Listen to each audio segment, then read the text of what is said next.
Hey everybody, and welcome this week to No Delivery. No Delivery is a horror-themed game that takes place in a haunted pizzeria. It's made in the RPG Maker MV engine by Oats, and is actually the first game that I've ever played in the MV engine. I'm more of a VXAce type of guy myself. Now, you can turn a filter on or off that gives this VHS effect. Gives me a headache as usual, so I'll be keeping mine off. Yeah, I think this game is pretty cool, and again, it was the one that kind of introduced me to the MV engine. So, yeah, No Delivery is about making the most of your impending doom, and this is kind of like, like you're supposed to fail in this game is more or less what that warning there means.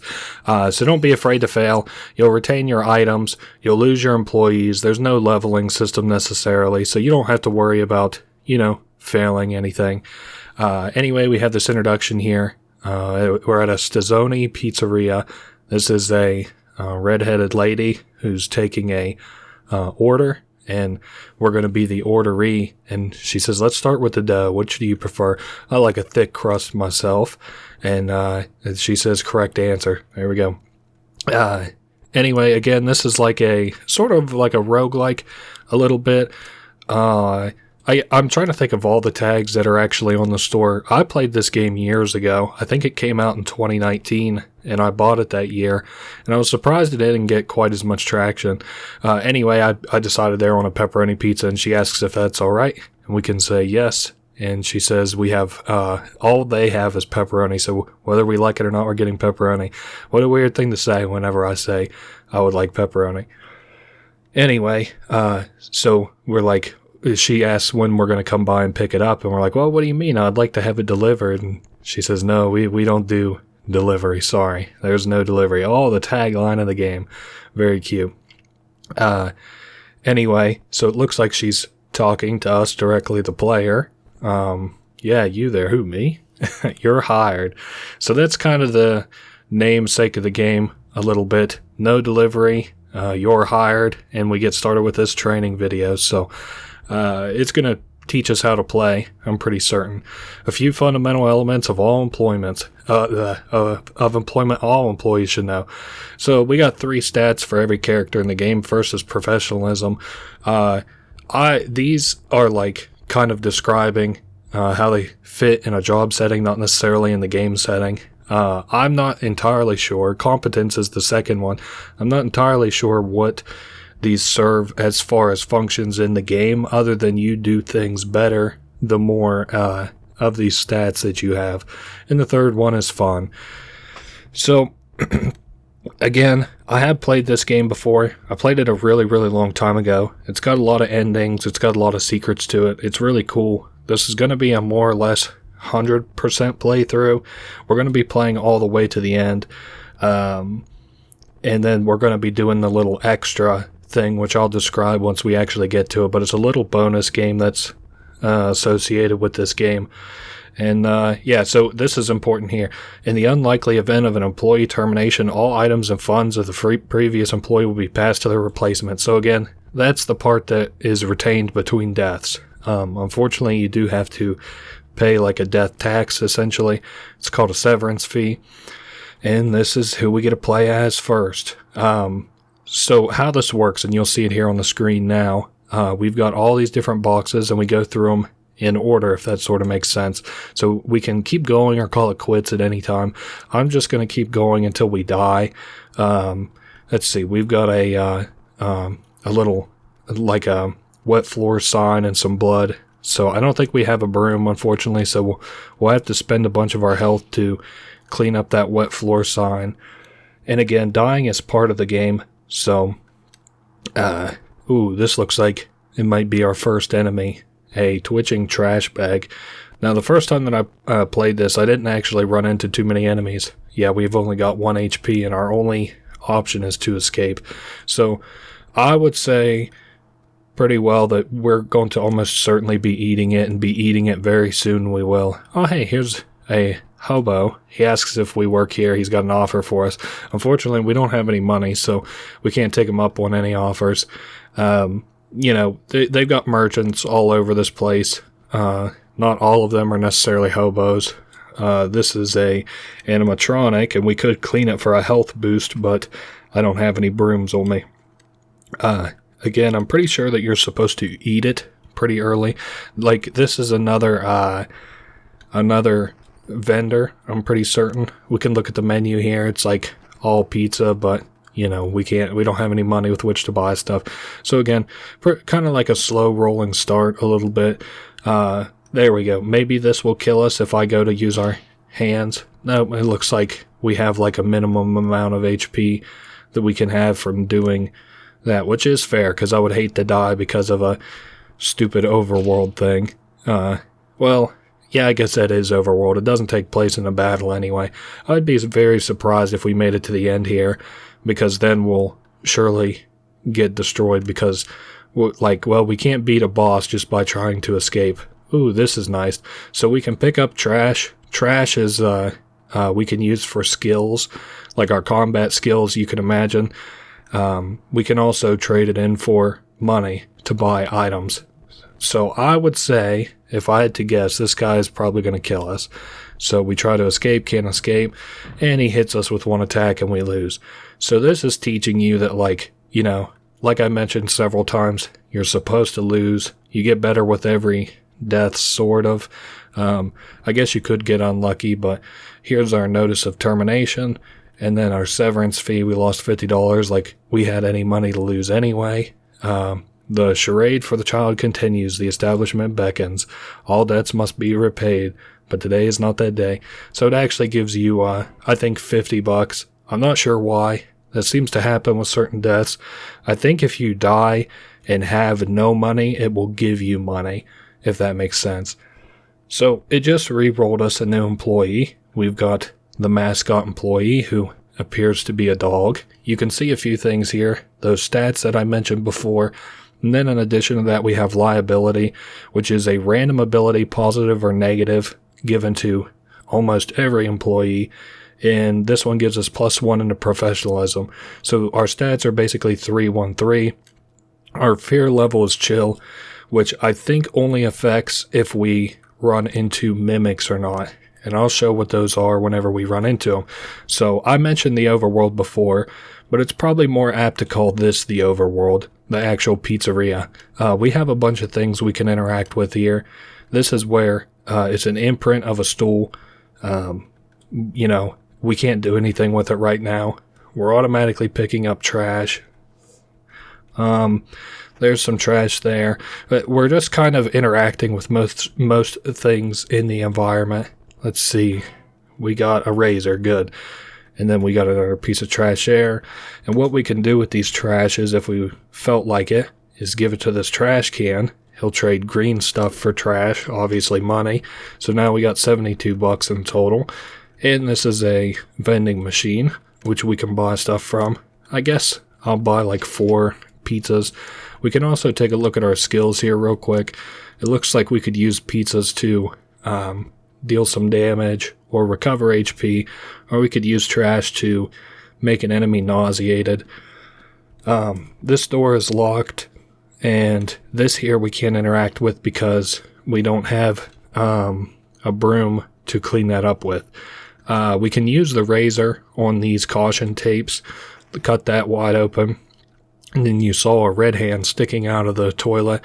So there's not really a wrong way to go about this, but there's a hard and a soft object in the toilet. We're going to pull on the hard object. If you pull on the soft object, it's just a simple combat that you would have to participate in with a drowned girl, but I don't want to do that right now. There's no reason to, not a bunch of bonuses for it. And because we did that, we're able to unlock that door. We also have this bag here that's wiggling. It's a guy who asks us not to cut it open. I don't think we have anything with which to cut it open anyway. He's kind of odd, so actually, you know what? We can try to cut loose. Alright. We might end up losing this battle. I'm not sure. This game comes down to a lot of luck. For example, I don't consider the mascot to be a very good character, at least before you get, you can get like class upgrades. Before you would get a class upgrade, he's not what I would consider all that great. Yeah, this is looking kind of tough. I don't think that the poison would kill us. Okay, good. We actually won that there. And we, these gift boxes here have a chance of being mimics. Thankfully, that wasn't one. Sometimes you can also look in the boxes and find more stuff inside of them. There's more trash, and there is the personnel dossier for the delivery boy position.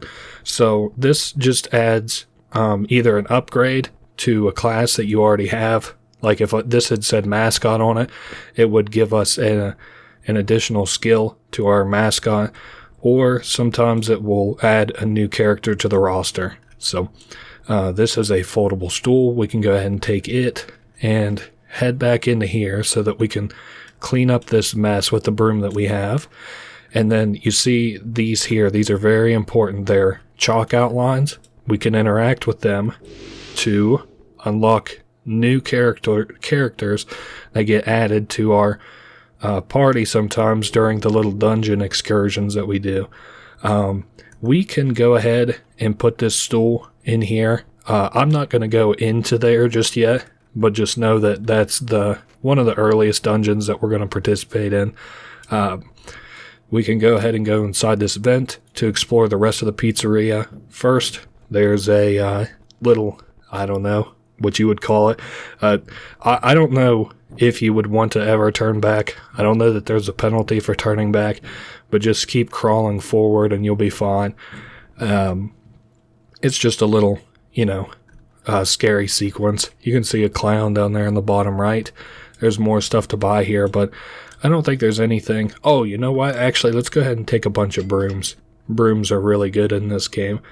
And then see how much HP we have. We got 20 out of 20 HP. So this character here, if we talk to it, it's a mascot animatronic.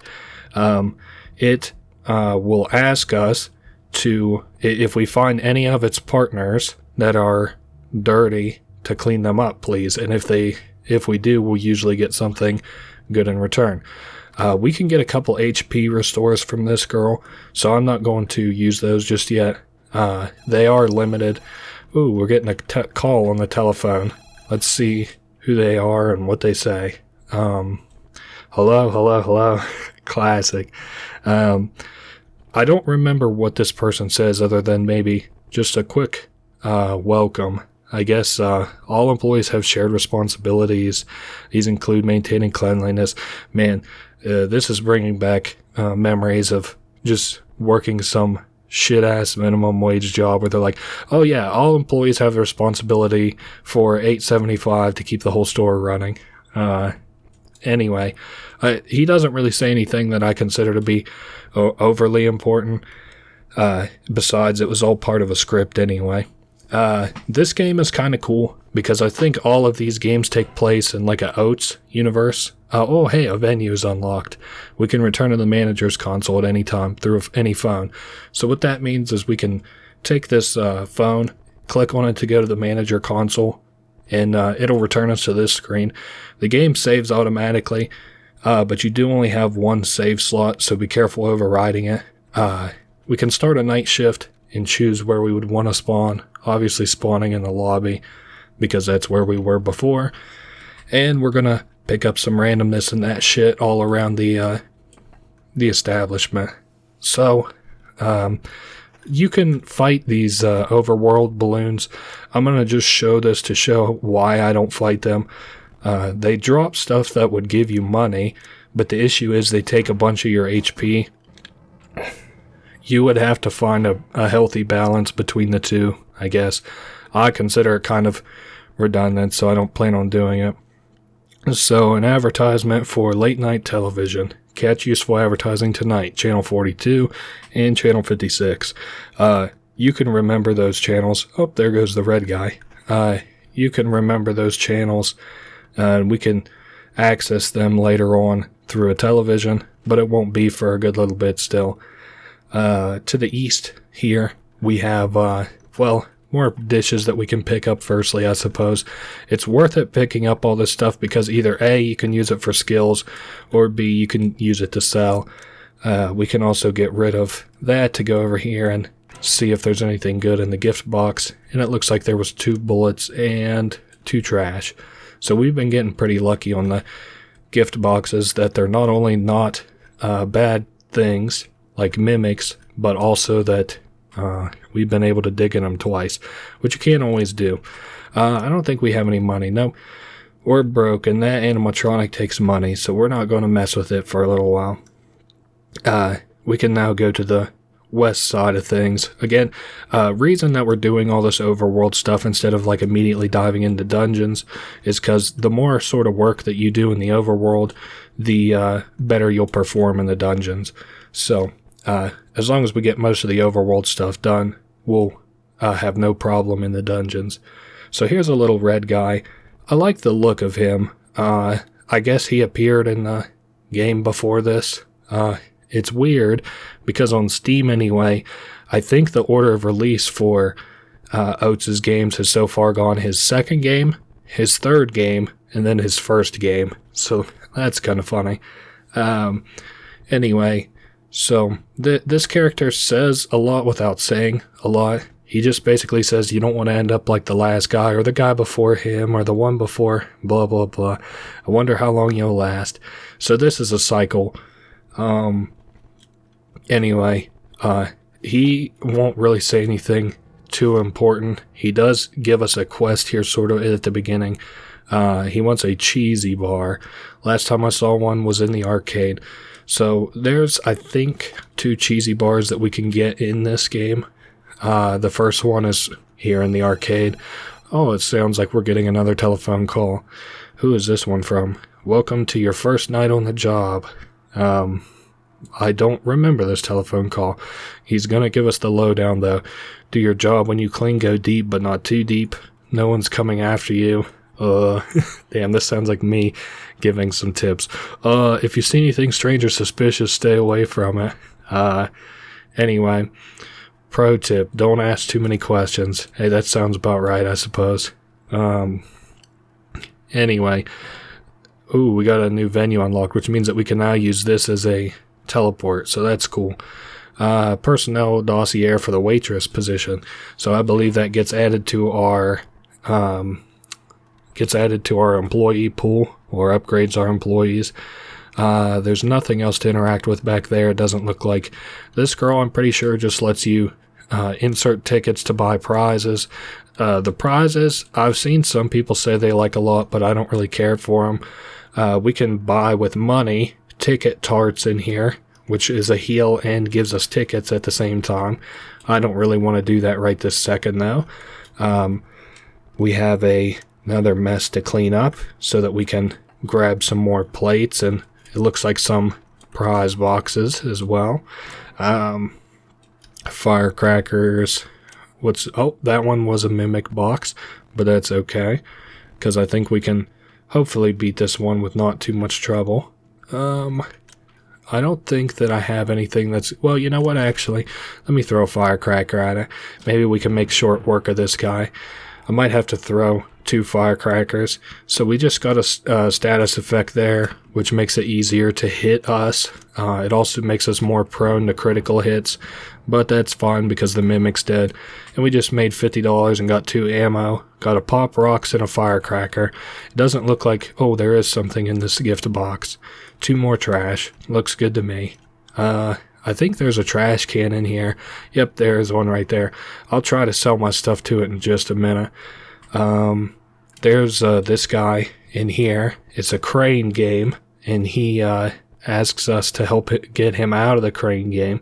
And if we do, well, I mean, we get an item for it, but he doesn't say that. Anyway, it takes a lot of tickets to get him out, 30 tickets in total, which isn't too bad in a real arcade, but the best way for us to farm tickets is 2 at a time. So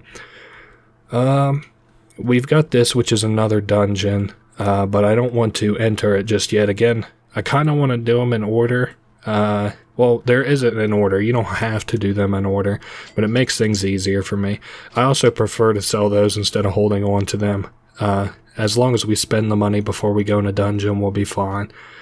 This is the west bathrooms. There are a few things that you can pick up here. There's a personnel dossier for the attendant position, one of my favorite positions, because it has an attack that attacks all the enemies and has a chance to stun them. So it's incredibly powerful. If you want, you can fire the employee that you have at the time. Whoops, I didn't mean to interact with that. You can fire employees that you have at the time for $25 a pop, but that's kind of expensive, so I don't really do that all that much. It's also kind of against, not like the spirit of the game, because it's a gameplay mechanic. You can do whatever you want. It's a video game. You paid $5 for this game, which I consider to be very fair. But the sort of issue that is with it is like, you know, why keep restarting your roguelike? I just think it's kind of lame. I prefer to do it my own way, and if your way is to restart, that's fine too. So Catch Entertainment Tonight, Channel 13 and Channel 69 for adult programming. Yikes. It's getting hot and heavy in this no delivery. We've got to the west here a little, like an alleyway. Again, another upgrade for the mascot position. So this hopefully will upgrade us. We got a new skill, the Hurl. Let me take a look and see if that got added to us. Yep, it costs 4 HP and hits multiple targets. Alright, that isn't too bad. This here, we can give pizza to it, but I want to have pizza before we interact with it, so, you know, I can go ahead and finish that. To the right is locked. There's a guy in this car who is, who's asleep. He's like, oh great, a mascot. Listen, I just got in, you know, from delivering the goods, so it must be well, it can't be a delivery driver because we don't deliver, and he says he's delivering the goods. Now, if we talk to him again, he'll ask you for a cheesy bar. I'm not going to... Well, I have an idea of when to give him a cheesy bar, kind of. We've got this room, which appears to be the kitchen, to continue working in real quick. We'll pick up all the stuff around here, and then maybe sell it. I haven't decided yet. I guess we could go ahead and sell the stuff here. To the left is another dungeon already. We'll sell those plates, sell the trash. I'm trying to think of what we could spend money on that's kind of worth it. 2 permanent markers, that's good because that marks the enemy, increasing our hit rate and crits. There's a guy in here, he says, hey you, yeah, you new here, listen, I kind of messed things up. The microwave doors closed on me while I was cleaning these locked in. So, we have to, just whatever you do, don't press the red button. Okay. I guess there's 2 buttons. Let's push the green button. Turns red as you push it. No. I guess we're a dog. We're colorblind, to be fair. If we go inside, his head has been popped. It doesn't matter which button you press. If you press the red button, well then you've pressed the red button. If you press the green button, it turns red. So you're kind of shit out of luck on every front. I think this is a mini game that we could play. I guess I could go ahead and show this off. I don't really care for the mini games. I find them kind of boring, these mini games anyway. So the best way to do this mini game is to always, like where I'm at right this second, that's about always where the end goal is going to spawn, and enemies will spawn whenever we collect all the pellets. So as long as you're as close to the middle as possible, you'll pretty much always win these. So like again, it would be right here in the middle of the screen. There is where the exit is going to spawn. So as long as you pick up all these pellets on the outside of the screen, you'll be fine. It's not too difficult or anything. The payout isn't anything crazy. And you might notice that those enemies were, you know, spawning to the left and the right of us. And our reward for that is a couple of tickets. We've got a machine here that we can interact with, and it has a phone number on it, 555-73563. 73563. Let's see if I can remember that. No. Oh, I can't use that as a phone. Okay. Well, 5557. Whatever, I've forgotten it. But that's fine, because I do kind of need to come this way anyway. You know what else I do want, though? To do as our healing, I want to purchase from this mascot animatronic some heals. Give me about, I don't know, 30 ticket tarts, because we'll go through heals really fast in a dungeon. I also do want to buy some pizza as well, so that we can feed it to that guy in the trash can the next time we go over that way. Whoops, I didn't mean to do that. There we are. And we can purchase from in here. Let me get like 20 of them in case I need to use a couple pizzas to heal. Now we can go ahead and try to beat our first dungeon anyway, which is the alleys. There's a cool little descriptor for all the wrong turns, which is what the dungeons are called.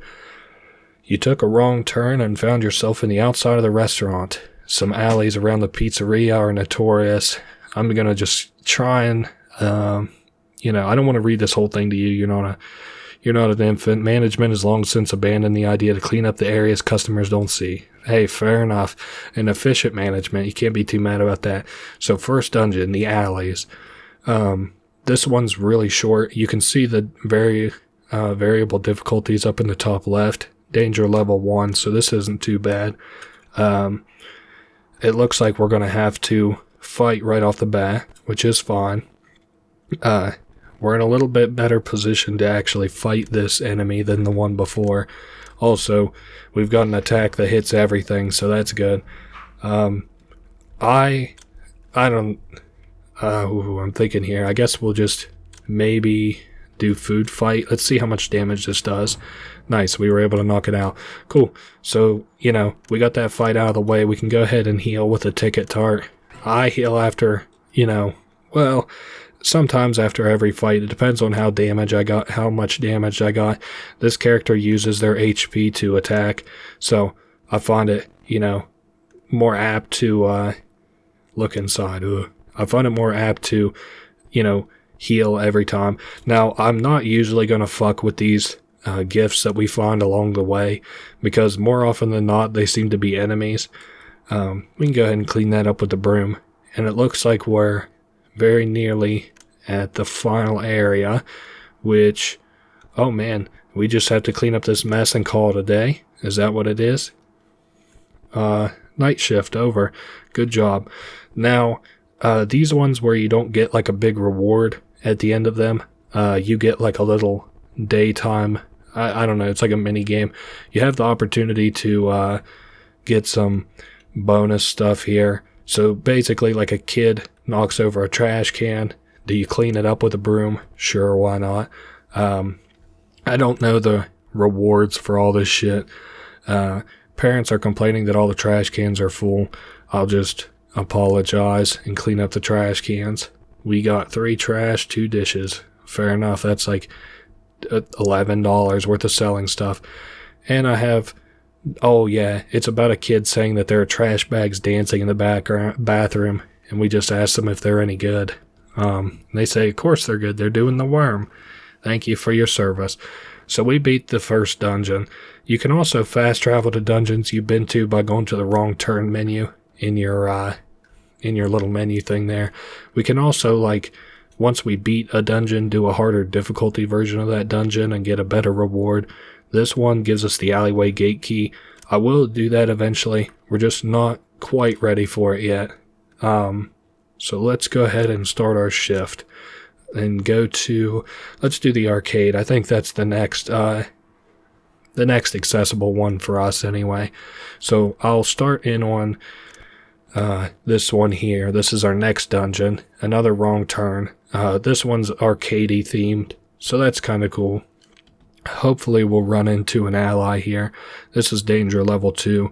We've got a couple more dungeon rooms to go through. So again, I'm going to be skipping most of the present boxes. 2 pizzas aren't worth like a combat encounter really. This here is a forced combat encounter. Depending on which one we get, this one's the mummy. Sometimes it's I have a character right now that can attack multiple characters, and sometimes it's better to use their skill versus a single attack.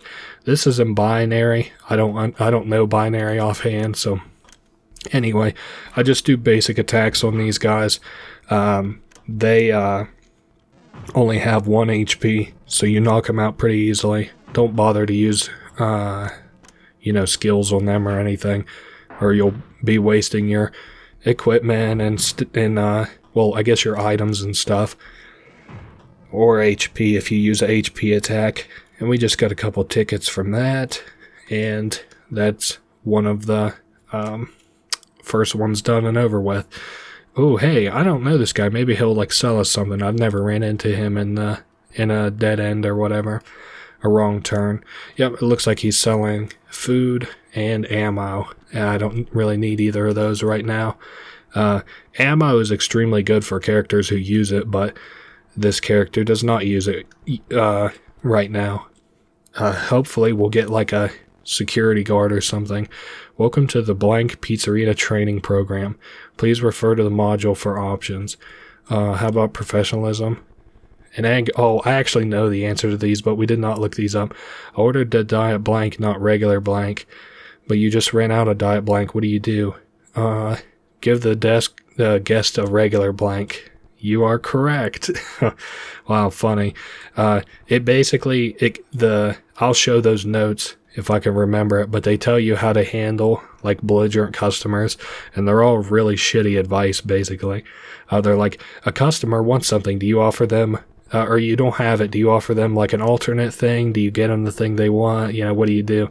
And all of the shitty options are give the customer something they don't want, and then if they stick around, then you did a good job, and if they leave, then you don't have to worry about it. The arcade isn't too hard, which you might expect from an area that has a level 2 danger rating. I don't know. There's not a great way to go about getting tickets in this game, other than I suppose just playing it naturally. And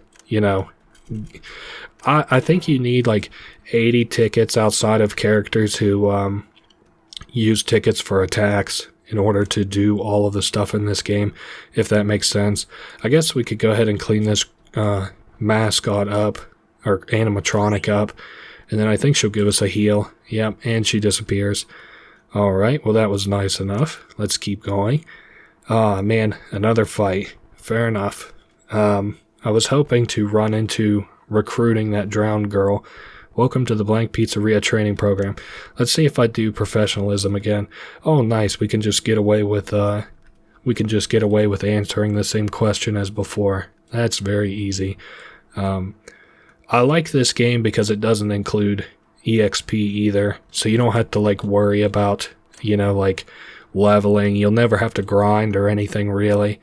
So the night shift is over. We just beat the arcade, and that is that. Now we do have to do a little day shift over here. We can take a closer look at the tickets of these kids who want the highest value prize for their efforts. It turns out that these tickets are not fakes, but it looks like they bought them from somewhere else. One of the kids says, "You made a powerful enemy today, and it ups our fear level." So that kind of sucks. That's a negative thing we just got. There's a machine spitting out a bunch of tickets. We can grab a bucket to grab some of the tickets and sell them, and we get $10 from it. A guest causes a violent commotion after losing a game. They look mad, so we can crack our knuckles, say, "Step aside," and beat this machine and no problem. And he gives us $10 to teach him how to play the game. That's another pretty easy one. A bunch of people are surrounding a kid who's going for a high score, and everybody's getting real excited. We can say, "Soda's on the house." Now, this is cool because it's a cool guy thing to do, but sadly, the kid was distracted for a moment by the strength of the bubbles. It was more than just tears and sweat to stain their jeans. Damn, how men become demons. That sucks. I like this one here because this is in reference to something we might see later. A pair of well-dressed men come in and demand a look inside the arcade cabinets. They quickly flash their badges and force all their guests out of the room. We can ask what they're doing, or try to stop them or protect the machines. I don't know what most of these do. The men are taken aback by your efforts, so much that they take a moment to discuss matters behind their backs. Very well, we'll be watching this location very closely. Alright, that's the second. I've done 2 out of 3 of those now, and the other one doesn't do anything either, which is to ask them what they're doing. So let's look at wrong turns real quick. We've got the arcade here. We could do a level 3 for the cheesy bar, but let's go do the freezer first.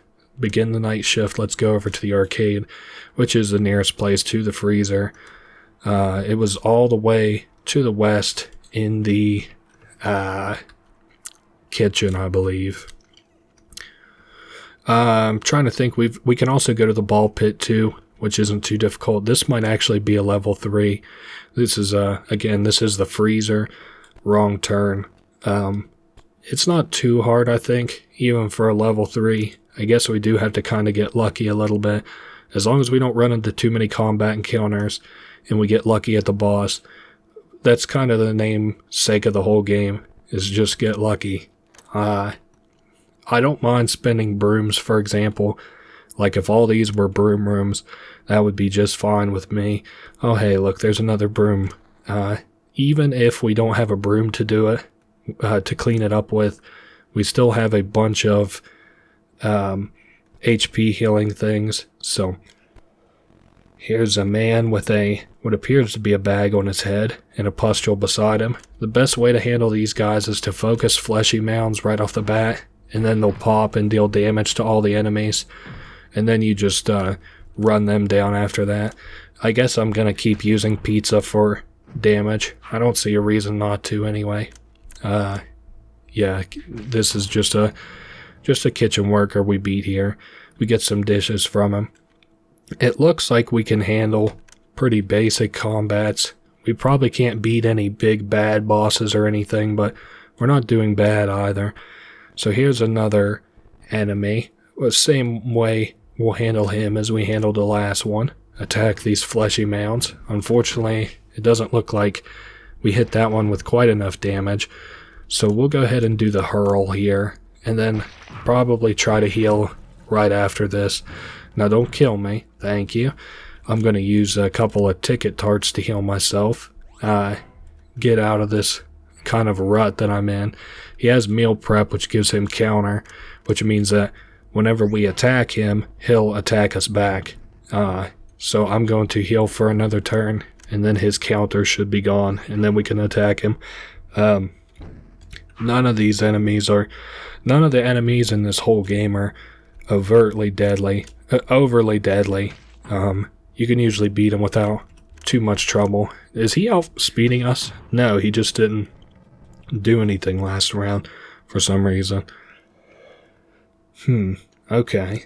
So we are oh man, another one of these guys. They aren't really that hard again, but they do get kind of annoying. I'm gonna just go ahead and attack all these guys with a hurl skill. Hopefully this knocks out at least one of the pustules. There we go, knocked them both out. And he's meal prepping, so I'm gonna go ahead and heal myself while he's meal prepping, ready to counter us. He just flopped. Man, that really doesn't deal any damage at all. And I'm glad for it too.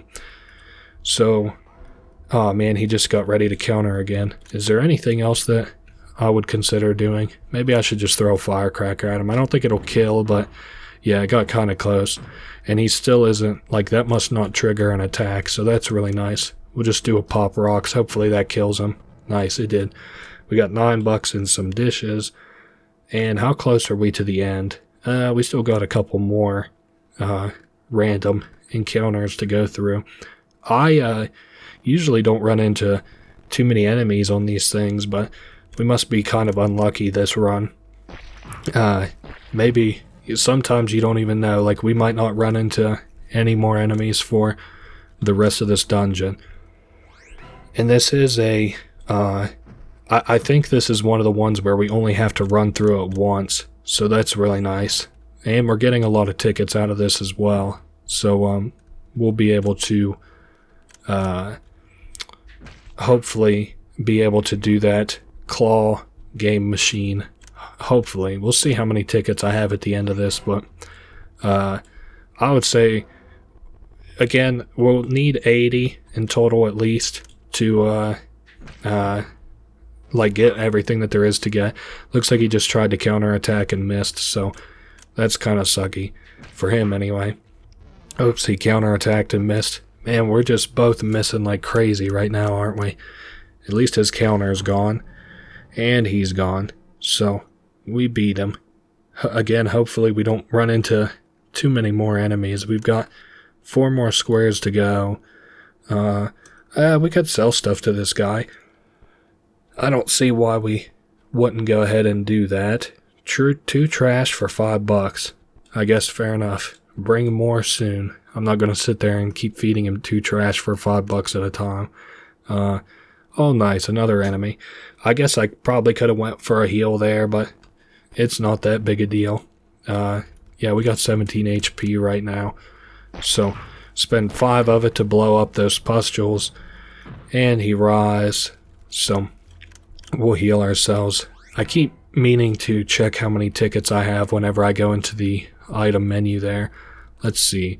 35 tickets. Okay, that's pretty good. Again, I just use the ticket tarts to heal. They have the same, like, it feels like the same amount of healing as the pizzas. The difference being, I suppose, that I, one, have to use pizzas for a good attack because your basic attack doesn't deal that much damage. Reason number 2, so I can get those tickets to trade for items, and I think that's about it. We still need the pizza to feed to that trash can out in the back, but what do we think? Yep, another enemy. How lucky am I? Some of these dungeons are just a little bit more boring than other ones. I like the overworld exploration. Oates, the guy who made this game, he made another game called Sorry We're Open, and that looks pretty similar to this, which is no problem, but it also looks really cool. I own it.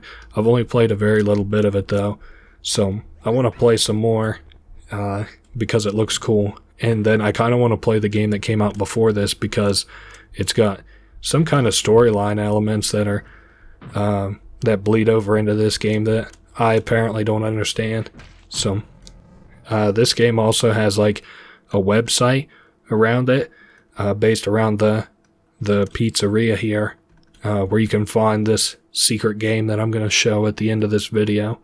Well, I guess we're going for the big boss here. Let me go ahead and heal before we battle this guy, because I don't want to eat shit at the end here. So we look inside this bag, it hungrily pulses, and we have an enemy to fight. Alright, so what's the best way to go about this? First, well, what if I did... We have too many options. I'm not really used to that. I guess we'll just do food fight a couple of times, unless we have to heal between then and now. I think we have enough pizza to deal a fair bit of damage to this guy. And we got 6 more pizzas. That's enough to get him low enough that I'm not too worried about it anyway. Oh, counter stance. Ugh. Well, for right now anyway, I'm really not that scared of the counter, so I'm just gonna keep doing this. Yeah, he even missed the counter there. So, and I mean, we've got full HP, so really no reason not to continue to full send this unless I get low on HP like that. Then I'm happy to just sit here and hog my ticket tarts until the cows come home, I guess. His counter is gone now, but I'm not gonna do anything just yet. Maybe I should tag him with the permanent markers so I miss less and hopefully crit more. Main ingredient. Nice. So you're also trying to mark me. Oh, nice. We dealt some more damage. This I thought was kind of cool. So it removes, as the fight goes on, more of those pustules. And it looked like black mold that was on the wall there. I don't think it means anything, but I thought it was cool. So whenever you actually beat one of these dungeons, you get like this cool black screen with white text, and it like tells you, I don't know, just some stuff. And then it'll say thank you for your service whenever you've like beat one of the dungeons. Like you did everything that there really is to do in there. So I do want to take that paper face that we just got, and I'm also going to go ahead and help this guy get unstuck. So again, it only takes 3 of these claw grabs with 10 tickets, and we also get a prize for each one too, which is just 5 ammo every time. And just to reiterate, ammo, like every character uses different items. Some of them are more interesting and important than other ones. And that time we got a frisbee, so that's cool.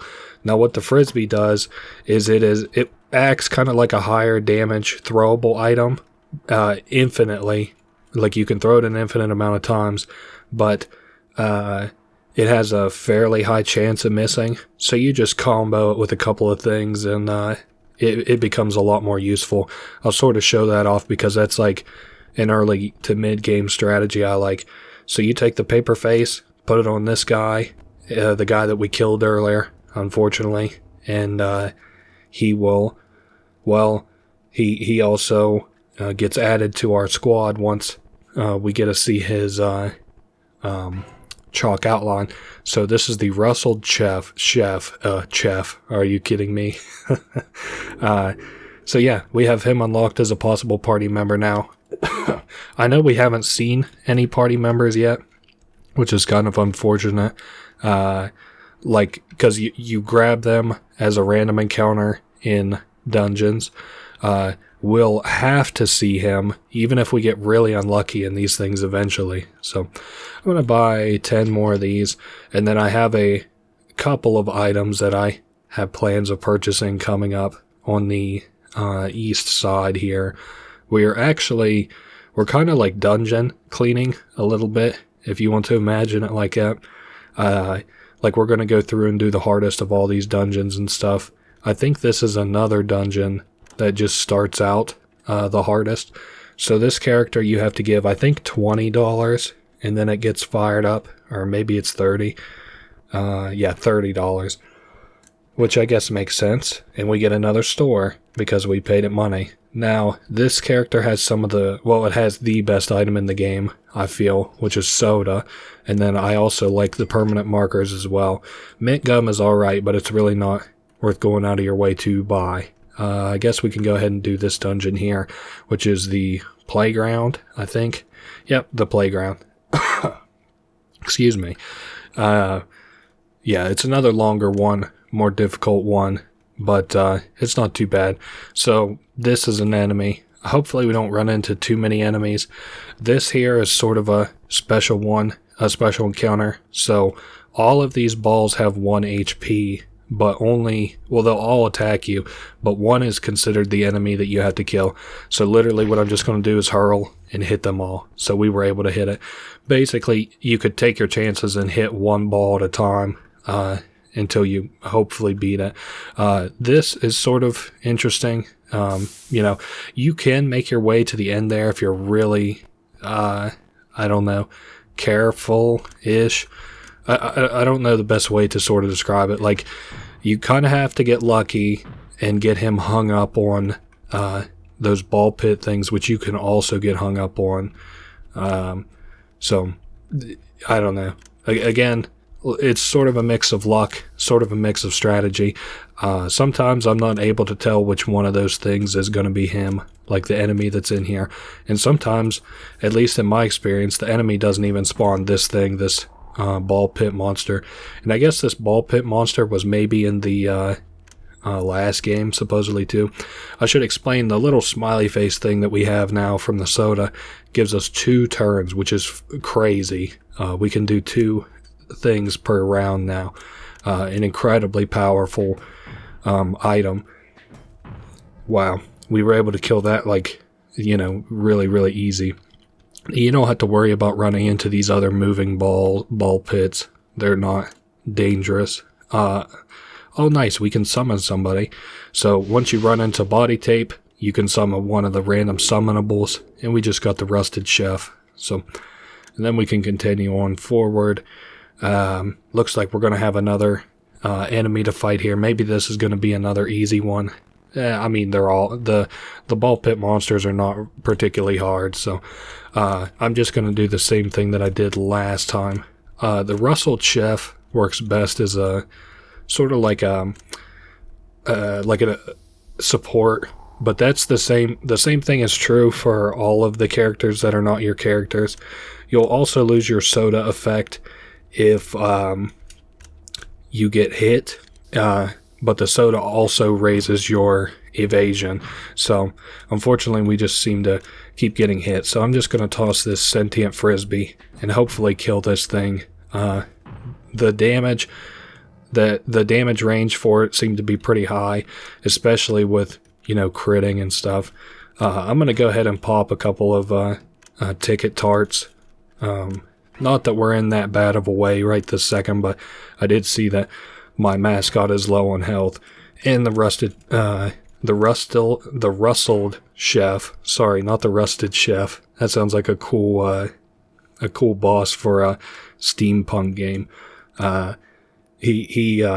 Let's see if I can see the enemy here. Nope, I really don't. Oh, he's in the bottom left. Okay, I'm going to see if I can't get through here without actually getting hit by him. So I guess that's one way to avoid him. Again, you pretty much have to get lucky that he gets hung up on something. I'm going to assume he's in the bottom left again. Yeah, and he just got hung up on the wall again, and he got unstuck. We were able to avoid him. I prefer that one because at least you have a chance of avoiding him. I guess this woman will probably sell something. Nope, we can just clean it. Oh, I'm always worried whenever she says, you missed a spot, or I see that she has the black gunk all over her, that like she's gonna hurt me in some way, but she doesn't do that.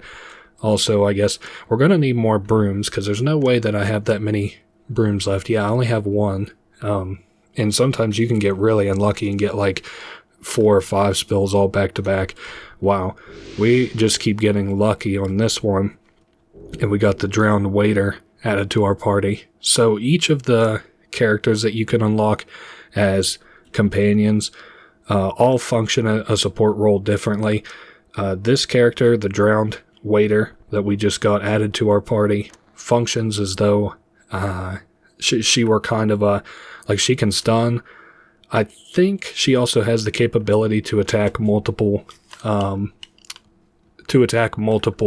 enemies, also, like, the lack of music in this game is kind of unnerving to me. I didn't adjust any of, like, the music, I don't think. I might check after this just to make sure, but I'm pretty sure I didn't. Also, another thing I want to do, I'm getting kind of away from myself a little bit. First thing I want is everybody to pop a soda and then see what happens from there, because I want my mascot to throw up on everybody, as gross as that sounds. So that's a heal, another heal, or they're like regen anyway, and a miss. So, really powerful start. We'll do hurl a couple of times. I don't think I want the rustled chef to do anything too special. I just want him to throw the sentient frisbee, and I don't think I want her to do anything. Oh wait, it's his turn again, I forgot. Now we got the drowned waiter. Counter. Ooh, we can also do hurl with her as well, which I didn't realize the last time that I played this. So we missed all those. Missed a couple there. Couple sentient frisbees. So we're getting a lot of damage out here. It's just a lot of it's also missing, which is sort of unfortunate. We can sort of afford to do that again. We'll just have to be a little bit wary. Like, I'll now want to do like ticket tart probably twice on mascot, and then I'll try and heal the drowned waiter before she gets too much in the danger zone. I know she'll be down to 8 HP whenever she is at the end of her turn, if she somehow also doesn't get attacked. One more. Nice. So now all that's left is that skeleton skull in the middle. Maybe we can all like attack with the sentient frisbee and stuff, and just go ahead and finish this guy off without too much trouble. We haven't gotten hit in a minute. The most damage that got dealt to us in this run, or this fight, was all by ourselves. So that's kind of interesting. We got 2 ticket tarts and like $80 some. And we got the all black screen with the white text on it too. So, we beat this. I forget what we unlocked for this exactly. I'm sure we'll see here in just a minute. They're all usually good rewards. A folding stool is kind of mid, but, you know, what can you do? So there was something else I wanted to do, but I can't remember where it was that I wanted to do it. So we'll go ahead and do a lap or two. I know I have to buy some stuff. Well, I'm going to need pizza, actually, and I also want to sell my trash. So that's a start anyway. We'll sell the dishes, and we'll sell the trash. I like to keep the tickets, of course, because we might need them before too long. I'm going to buy, like, I guess 10 food. Let's continue on around the store. Another thing I forgot that we'll need, excuse me, is this pair of shoes are on this rack, discarded sneakers. We'll need that for support in the final fight. I accidentally did that super boss. It's the last boss of the game, I would say. You can choose not to do it last. Oh, yes, I was going to show those cards earlier, too. Here's a stack of cards. If you do, like, wrong order protocol, it says if a guest doesn't receive what they ordered, do not attempt to remedy the issue by preparing the correct order. Yeah, so they have different little, I guess, notes here for how you're supposed to handle customers if they're upset. And all of them are absolutely horrible advice. Now, oh yes, you know what else I wanted to, let's see how many, we got 4 sodas, a couple permanent markers. I guess that's what I'll go buy real quick, and then I'll go straight to the manager, excuse me, we'll go straight to the manager's room so that I can do some increased difficulty, dungeons. So we got couple permanent markers, but the important stuff is the sodas, because being able to have 2 turns instead of 1 is like incredibly OP in a game where you oftentimes only have 1 party member. So I said that we need those shoes. It's basically to construct a final party member. I guess we'll take this phone. Sometimes that bugs out there, but the first thing that you can click on is the manager console. So alright, let's do a wrong turn. Arcade, I think, is maybe not done. What do we have left to do? So we did freezer, and that's done. And we did playground, and that's done. So all we have is alleys and arcade. And you know what? Let's do alleys first, and then we'll do arcade. I think I'm going to try and do these back to back, unless I run low on items. Oh, I forgot I also didn't pick up a broom either, which sort of sucks, but I don't really have the money for brooms anyway, so I'm gonna food fight this thing a couple of times. It really shouldn't be too hard. Flop isn't an attack that deals that much damage. This alleyway is like never really that hard. The enemies are not that difficult. Yeah, really the only thing that kinda I would prefer, I would just prefer not to have a bunch of enemy encounters, because 1, it wastes my supplies, so I'm a bit greedy in that regard. But it also kind of wastes my time, because I don't really have any doubt that I can beat these enemies. The only enemies that like I consider to be really troublesome in this game are the animatronics, which take place in the backstage. They're kind of deadly. Whoa, shit, I didn't mean to basic attack, and I missed it anyway. Uh-oh. Alright. What if we... I guess I should probably heal. I shouldn't get too greedy and stuff. I wouldn't mind just killing this guy and then healing from the overworld. Oh my god. I keep missing and he keeps doing easy prey. So we're really getting no progress done here. I was about to say, if I missed again, I swear. Alright, let's go ahead and heal up off the ticket tarts. We'll do another one just in case. I still have 19 ticket tarts, and we're going to need 50 to unlock, something special later on. It isn't even really that special. Your frisbee does what it does better anyway. Unfortunately, we have to expend our HP on those for now. I know it, well, I didn't get to show it there, but because I didn't think that was the room until we got to the very end of it, but some rooms, enemies here fall from the ceilings and chase you. And that last room was one of those rooms. I just try and sprint through all the rooms, and then you don't have to worry about it. As long as you don't linger, in places that you shouldn't. Some places in this game, you'll start to naturally feel where is dangerous and where isn't. Which might also come from the fact that I played this game like 5 years ago now. So, it's kind of like, I don't know, you remember stuff sometimes from that far long ago. And I do think I played it sort of recently-ish. I'm not going to fuck with that because that's like assuredly an enemy, I would say. I do want to pop another ticket tart, though. I also think we're out of pizza, so that kind of sucks. Unfortunately, the mascot so far has been one of the more expensive characters. The longer you stick with a character, the more expensive it kind of becomes because you have to constantly buy items for them. You'll see, like, some characters use tickets, for example, for their attacks, and, like, if I died this round and I picked up somebody who had a ticket attack, I wouldn't have to buy supplies for a long time. The same thing is true for people who use, like, trash or dishes. Dishes is another really good attack, I feel.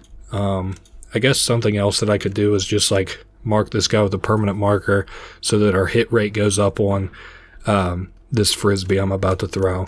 And then, like, 3 times of this will surely kill him.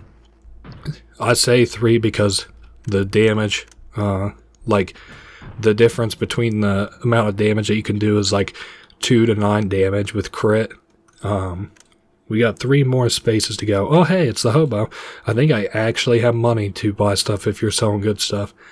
And you're not, unfortunately. Normally I would consider buying the dishes, but they're at cost, so I would like to buy them as an investment, but I can't really invest because we'll get the same amount of money out of it. Maybe if it were cheaper, it would be worth doing. I could, like, flip my money. I'm not fucking with that present box. Again, those are more encounters than they aren't. I'll pick up the trash there. I was hoping to maybe show off the enemy that chases you here. It's just a bag that falls from the ceiling.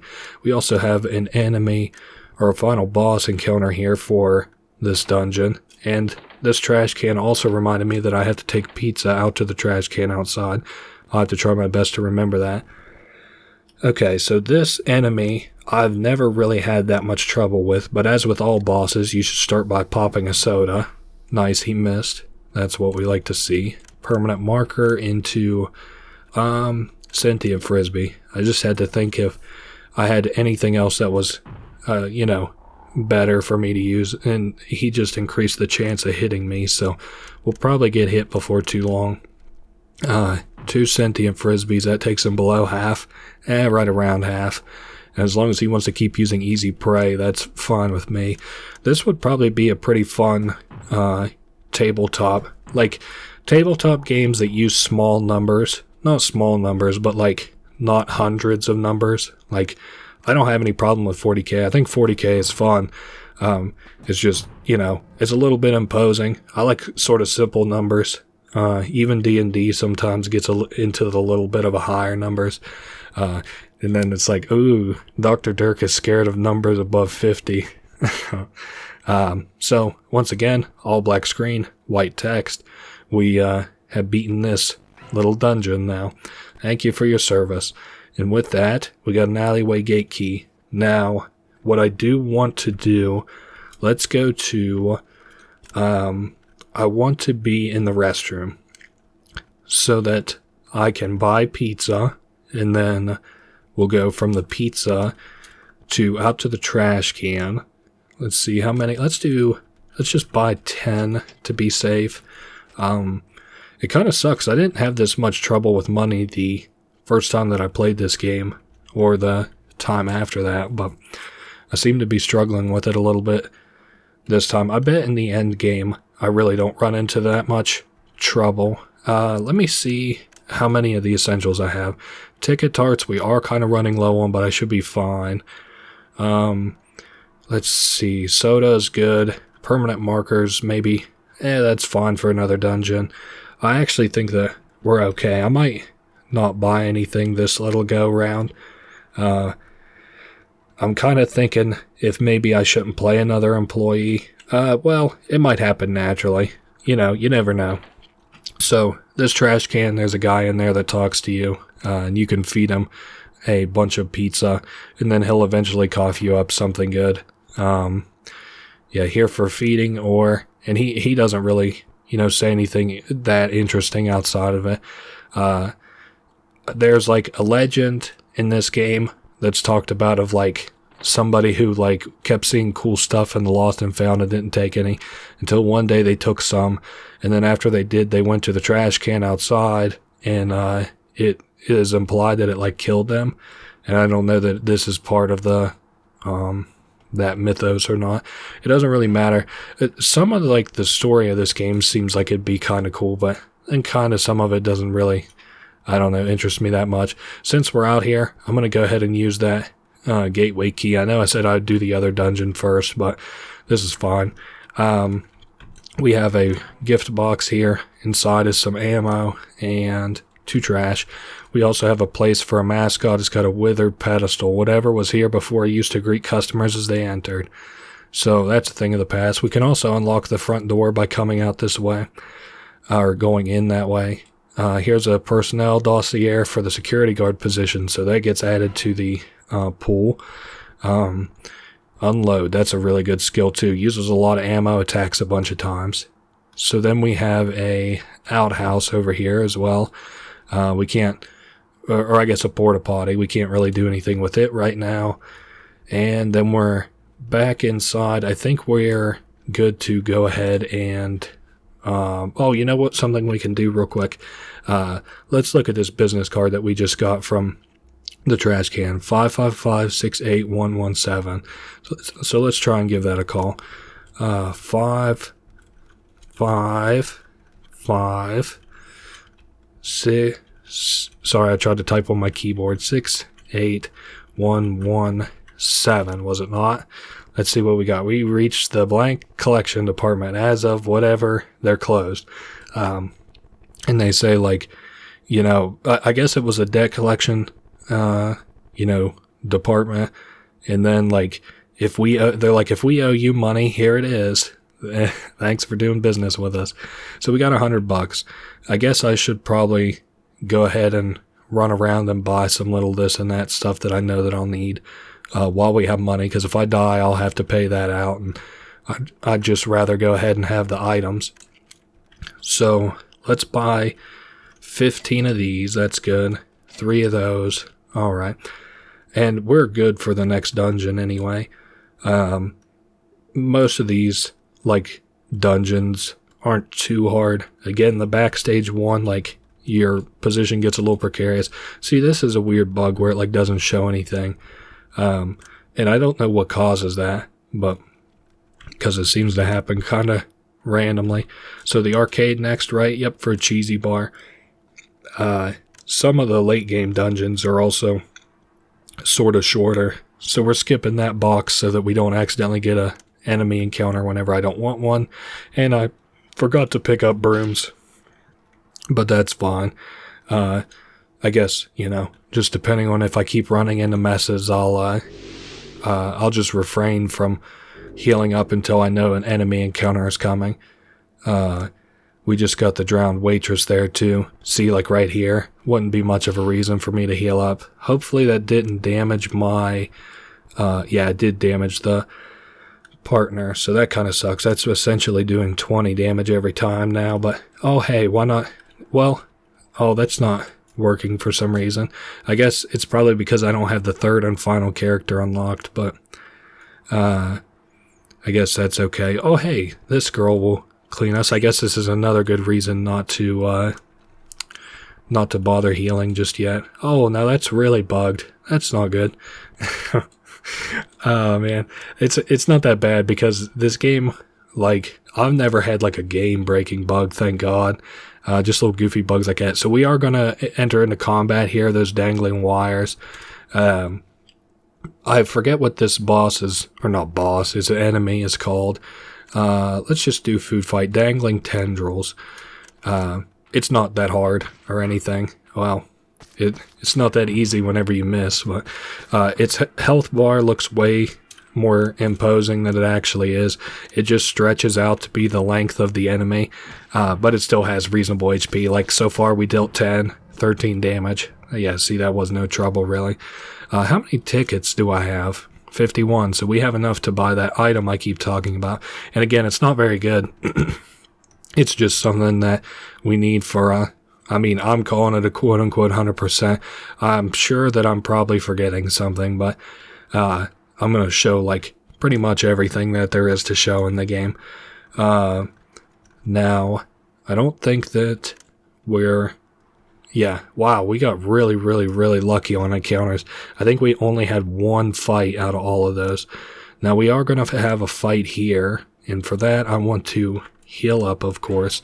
We'll do one in the mascot. I don't even know if the girl is hurt. Yes, she is. The drowned waitress.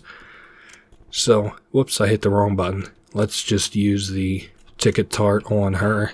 Nice. So this boss fight isn't really that hard. It's going to be even easier since we have the ability to attack a lot of enemies all at the same time. Our hurl attack. So there's this little, monster guy, and then two little heads. Same thing as we usually do for bosses. We'll just soda both of us. Hopefully we're able to avoid all their attacks, or they do just supplementary stuff. So we got hit once, twice. Man, all three of those, 2 out of 3 of those statics hit. Now we have the drowned waitress. Let's do permanent marker on singularity, and let's do a ticket tart on mascot just to stay on top of things. Alright, the ticket tart, and then I'm interested to see what they actually do. They got the seizure off, and it hit the drowned waiter. Oh, nice. So we'll be able to use our hurl attack, hurl again, and I'm just going to go ahead and do hurl with her too. I want to see how this does exactly. So it wiped out 2 out of 3 of them. Okay, now it wiped out 2 out of 3. I'm sorry, I got ahead of myself a little bit there. I'm going to use 2 ticket tarts on the drowned waiter, and I'm going to throw the sentient frisbee at the singularity. Hopefully I see we're doing kind of rough on HP for the drowned waiter. At least we were there for a second. Whoa. Okay. Do sentient frisbee and sentient frisbee again. Yeah, unfortunately I noticed that, like, if you queue up one of your attacks as an attack, you can't go back, which kind of sucks. What if we do food fight ×2 and 1 more sentient frisbee? Hopefully that kills this guy. So the first one, second one, and he's gone. Perfect. So 4 tickets, $75. Oh, well, that sounds sort of eerie. The synthesized voice gets quieter and quieter. It begs you to plug it back in. It begins bargaining, slowly deleting its victim's data to preserve itself. Oh, that's eerie to me, especially with the synthesized voice. So we got a cheesy bar and a steez.exe. Both of those are going to be extremely helpful. So let's start back in the lobby for one. Now, let me see how much money we got. $83. Okay, so a few things we can do with this. First thing we want to do is to give the little cheesy bar to this guy, and he'll give us something really important back. So he says, if you want to split it, we can, or if you give it all to me, you can have this. And he gives us a Showtime ticket. So that unlocks basically the second half of the game. We can also, whoops, didn't mean to insert tickets, sorry about that. We can shop here. Give me all the ticket tarts you got. And so we're filled back up on ticket tarts, and we can move into the next area. We'll go use the Showtime ticket on here, and we can sort of look around. You can try to enter the security room. It's locked, and if you interact with this window to look in there, it gets shut on you, which is kind of funny. Employees only, so we can enter this room. There's another vending machine here. It's got some alright stuff in it, bullets and batteries. There's another sign for late night television. Some of these channels are interesting. Some of them are not interesting. I think most of them are like story stuff, and then also like, you know, like some hints for how things in the game work. Like it'll explain to you professionalism and stuff. It'll also give you like hints for like telephone numbers that you can call for help and shit like that. You don't need it to unlock anything though, so I'm not going to go through this. You know, I'm not going to go through every one of these because they're kind of boring. This is that story I was telling you about, the Lost and Found.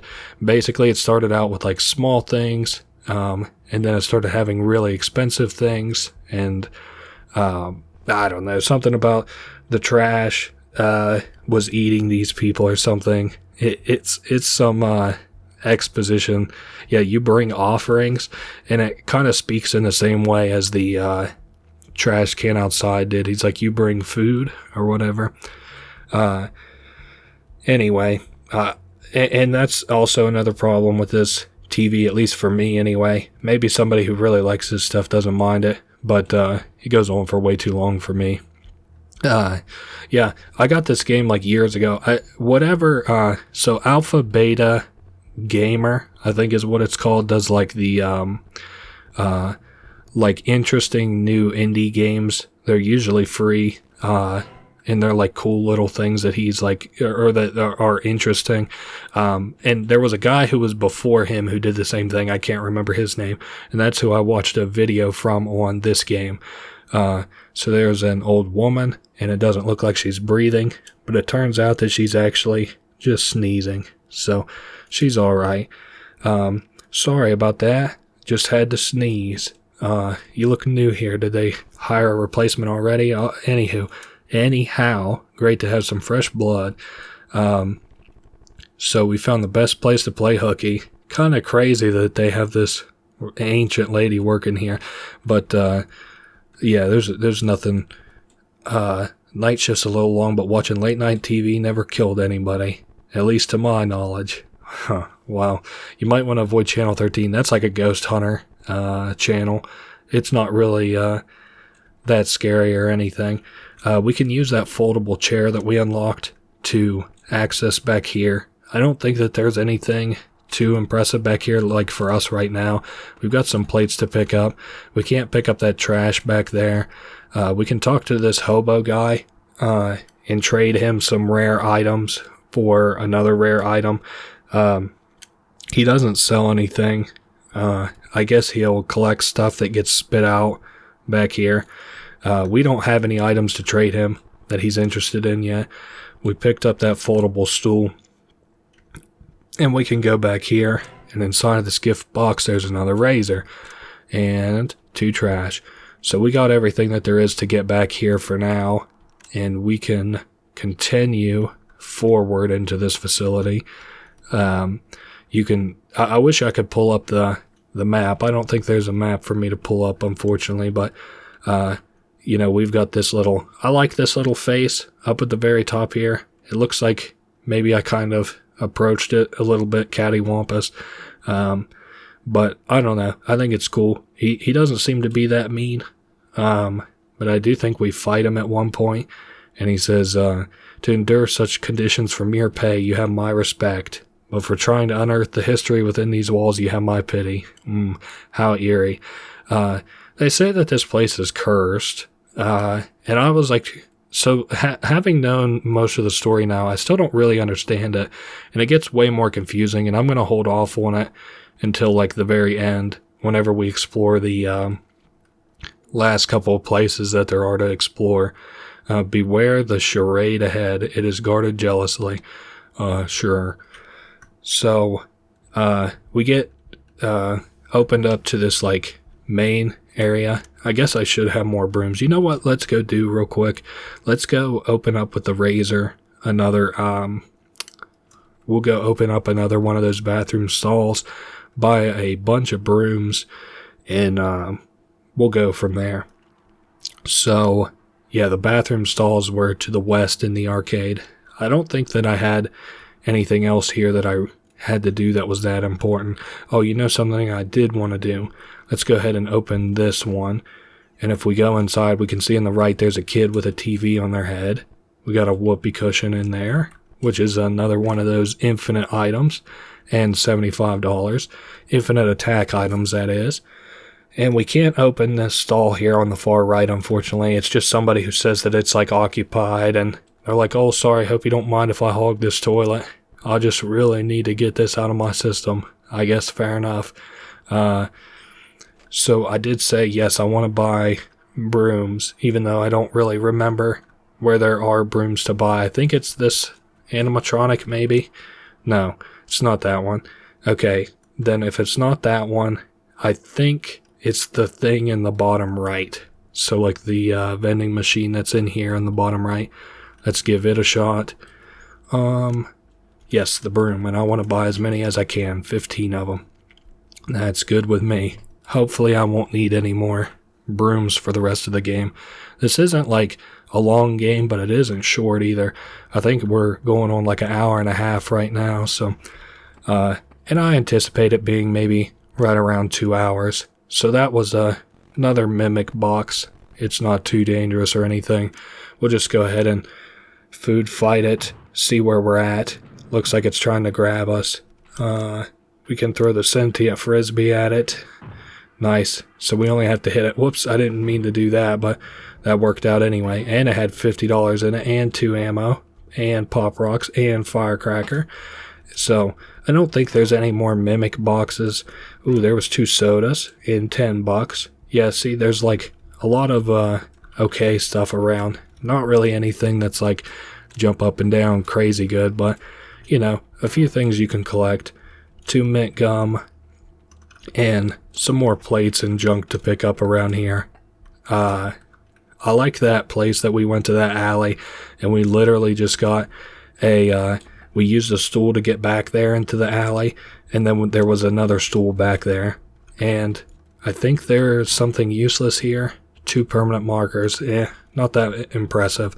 So now we're headed to the backstage. This, as I described it, is a kind of difficult area, but you can sort of benefit a little bit from some foresight. Of course, bringing the best items that you can here for this point of the game and having your strategy down also helps. So let's see what first enemy we get to contend with. Okay, so this one is a little bit difficult. It's 2 enemies. It's a destitute mascot and a security camera. What you want to do is to kill the security camera, but I'm going to take the opportunity to try and deal as much damage as I can. Oh man, I already feel like I might have sort of screwed up, but that's fine. Maybe I should try and use some soda next. I think their hit rate's what's going to kind of screw me a little bit. So they missed, and then it targeted us again, so we're fine. Let's do a ticket tart, and then we're going to throw the sentient frisbee at the security camera. So that heals us up to 18 HP, and we missed the sentient frisbee again. Hey, at least they are also missing for some reason a lot. I'm throwing 2 sentient frisbees. If it kills with one of them, the other one will go to the animatronic, and we still miss those. Oh, you know something I didn't even really consider is that I didn't permanent marker this thing. So that's, hopefully now this will actually hit. Let's see, it doesn't even have that much HP. Yeah, 14 was a huge waste of damage, but hey, at least it's gone. This area benefits a lot from you having your partners with you. Unfortunately, obviously, you don't have much control over that, so there we go. At least that one's dead. We got 2 batteries and $10. Hopefully we don't run into that enemy too often. Anytime that you're outnumbered, you're kind of in a compromised position. You know, you can kind of even the score by having soda or having an attack that hits multiple people. This is another enemy, but this one isn't too hard, I don't think, relative to all the animatronic enemies. So first things first, let's do a soda on ourselves, and then permanent marker the endoskeleton. We almost don't get, like for an average enemy, we kind of don't get that much of a payoff from giving all our guys soda. We're just kind of ahead to just, you know, I don't know, just deal damage as you kind of can. basically. Because you almost waste supplies by pouring a bunch of supplies into your guys for a simple enemy fight. You know how it is. Like, you wouldn't use an ultimate attack on a basic enemy. So how are we doing? We're going to need HP for the dog. The other guy is just fine, though. And I see we've got way more tickets than we need. So that's really, really good. This area, once we beat it, is going to unlock a lot of extra side areas. I'm thinking also, yeah, this guy I've never had that much trouble with, but I've always been able to kill him really quickly. So I think we're going to try to do that again here. He also missed all his attacks whenever I fought him. So, alright, attack. He only dealt 3 damage. Hopefully 2 more sentient frisbees is enough to fully kill this guy. 8 damage, 11 damage. Okay. Yeah, like I said, he's never been that hard. He's a very simple enemy. He's kind of got like a dopey looking face. So I also feel like I encounter a lot of enemies in this area, which I guess is maybe to be expected. I'm just going to Firecracker the mascot and Pop Rocks the security camera. Hopefully this deals a fair amount of damage. Yeah, I just want to make quick work out of these enemies here. Let's do permanent marker into sentient frisbee. I also like, it doesn't seem like your employees deal like a lot of different damage with the items, like the throwables and stuff. So that's really nice. Keep going. Hopefully not too many more enemies. Man, I don't even know what this one is. Oh, okay. Well, I was thinking since I couldn't see anything behind the curtain, it might be something else, but that's okay. Let's do permanent marker on both of these. We'll probably get stunned or something, or marked maybe. Let's see what they do. So limelight, and then probably another limelight, right? Nope, silent surveillance. Hurl, and throw a sentient frisbee at the destitute mascot. Yeah, if you can believe it, like, this is... Now, I mentioned that this is kind of as hard as basic enemy encounters come. There is a boss fight that I consider to be sort of harder than this, but I was able to beat it, so, you know, maybe it's not that hard. This game, I don't think was ever meant to be, like, a very difficult game for combat anyway. Again, simple systems usually, you know, don't get that difficult, in my opinion, which is sort of the way I prefer it. But sometimes, like, intricate systems, again, like something like Final Fantasy or whatever, are fun just because they're complicated. You know, it leaves a lot of room for, like, strategies, like maybe you want to do, like, a bleed poison build or something. Obviously, you're not going to be able to do that in a game like this. So, permanent marker into sentient frisbee. I'm thinking at this point we don't even have to use sodas because I have 2 party members. I also like that, like, the animatronics play like a vital role in the story of this game, but it's not the whole story of this game, like in Five Nights at Freddy's. Another game series I kind of like, I would like to do videos on them, and I don't care to play scary games. Like, I think they're fun. They don't bother me to play, but I wouldn't want to not have a lot of control over the gameplay, which games like Five Nights at Freddy's, you don't really have much control over the gameplay. Like here, there's a random element to, you know, the enemy encounters and stuff, and like the problems you might face and whether or not you'll win battles. But really, on the whole, it's like, you know, not that, like there's not that much difficulty and randomness to the point that, like, I really don't know what's going to happen. Like, that enemy there just died, and I anticipated it dying, and I anticipate us going to the final area now and fighting and killing this guy. I also anticipate me healing real quick, you know, like, it's just basic stuff that I can sort of, like, I have control over. I don't really have too much control over animatronics attacking me and jump scaring me and stuff. And I wouldn't want to reflect that in a video. But anyway, I'm talking about Five Nights at Freddy's. I need to be talking about No The charade ends here. The last time I played this, I said out loud, I went, the charade ends here, and I was like, what an idiot I am. So we've got this character here, the Collector. I like that as a character name a lot. I'm going to go ahead and pop 2 sodas and see what he does in return. Okay, Encore. Wow, both of those missed. Unfortunately, because he missed on turn 1 and weren't able to pop our soda, you're going to pay for that with half your life, I think.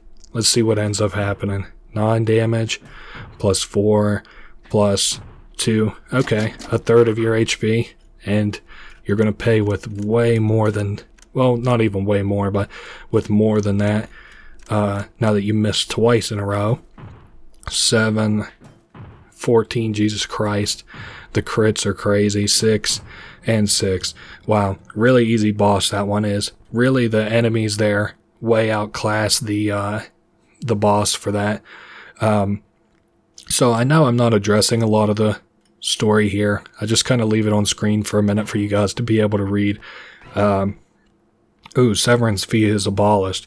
So now, whenever our employees die, we don't have to pay money, which is fine because I've yet to have an employee die. We also got a sledgehammer. So what we can do with that, let's start in the arcade from the left side and kind of work our way left to right. So you may have noticed at some points that there are cracks in the wall. We can just completely bust wide open these cracks with our sledgehammer. There around the pizzeria are like these little notes. You can also call like these missing people phone numbers at the bottom of the screen there, where the missing people are. There's other stuff around here too, like parents protest during memorial and stuff. There's like some exposition that's going on in this game, but the sort of problem with this game and the story it tells is like the story bleeds outside into other games, and I haven't played those other games yet, so I'm not able to explain it very well. I can give you a very basic understanding of like the story, but I would really want like towards the end of the game that stuff becomes more clear anyway. So I'm gonna sell this shit while we're here too. I don't think there's anything else. Oh, you know what? I can destroy this door real quick with a sledgehammer and go through it into here where we can see that TV-headed kid again. There's a slot where a controller can be connected. So we're going to have to come back here with a controller. And there wasn't anything else in there for me to collect for now. And I don't think that there's anything in here that I can destroy. We're just kind of doing a lap around these areas to make sure that I don't miss anything. This room's good. Obviously don't have to go in the freezer. I do want to show, I think, if we go to the east here, can we go through this? Yeah, the car is no longer occupied, so we don't even need that extra large, or that cheesy bar or whatever. Here's a fat black cat. So it talks in riddles. It talks so like there's a way that you talk to other human beings, and this is not really that way, but it's kind of cool because this is supposedly the like last cat that can speak English. So that's kind of awesome. Their litter has progenited around here for years. Like, you don't say that to fucking people in real life. You say like, yeah, I had some kids. I had a ton of them around here. I don't know, but it's funny, or it's not funny. It's interesting to decode people who talk like this. Not in real life. In real life, they're fucking insufferable. But like in this game, it's because like their words have like a literal meaning oftentimes and like a figurative meaning. And so it says it won't move, not even for an extra, extra large cheesy bar. So, well, guess what you need to go through there, huh? We can also head down. We're looking for, in case you kind of forgot where we're at in this, like I just did for a second, we're looking for cracks in the wall that we can bust open with our sledgehammer. All right, so we've got this crack in the wall that we can break into real quick. And a lot of these, well, actually almost all of these have like really good stuff behind them. This is another one of those exposition type deals. This was funny. I was reading this in like a certain order. It was like local girl recruits for pizza club, and then it's a local celebrity advertises the establishment of Stazzone Pizza Club. And I was like reading that whole thing, and I was like, oh, okay, that sounds interesting. And right underneath of it was like 3 found dead at local plaza. Pizzeria goers were shocked. Blah blah blah. And I was like, what the fuck? What a front page to have on your newspaper. So yeah, we got a game controller, which you can probably guess what we'll be doing with that. I need to stop over here and see if I need to buy more sodas and stuff. I should probably go ahead and just buy 10 of each and maybe go. Oh, well, I don't even really need the tickets anymore, but we'll see what happens when I go around. Oh, also another place that we can go. Whoops, didn't mean to go up twice. My bad. In here, there is a wall, a window specifically, that we can shatter with the sledgehammer and go through it. And on the other side, we've got the pizzeria. So something actually interesting. Obviously, this pizzeria doesn't have a boy in the plaza, or not the plaza, the lobby eating the body of somebody else, it would seem. We can attack these security cameras, and for a little while, I thought it might affect the endings, but to my knowledge, it doesn't. So I'm just going to go ahead and knock out this one security camera just to show you that you can, what this is. The payout on these things are actually really, really good. They give you quite a bit of money.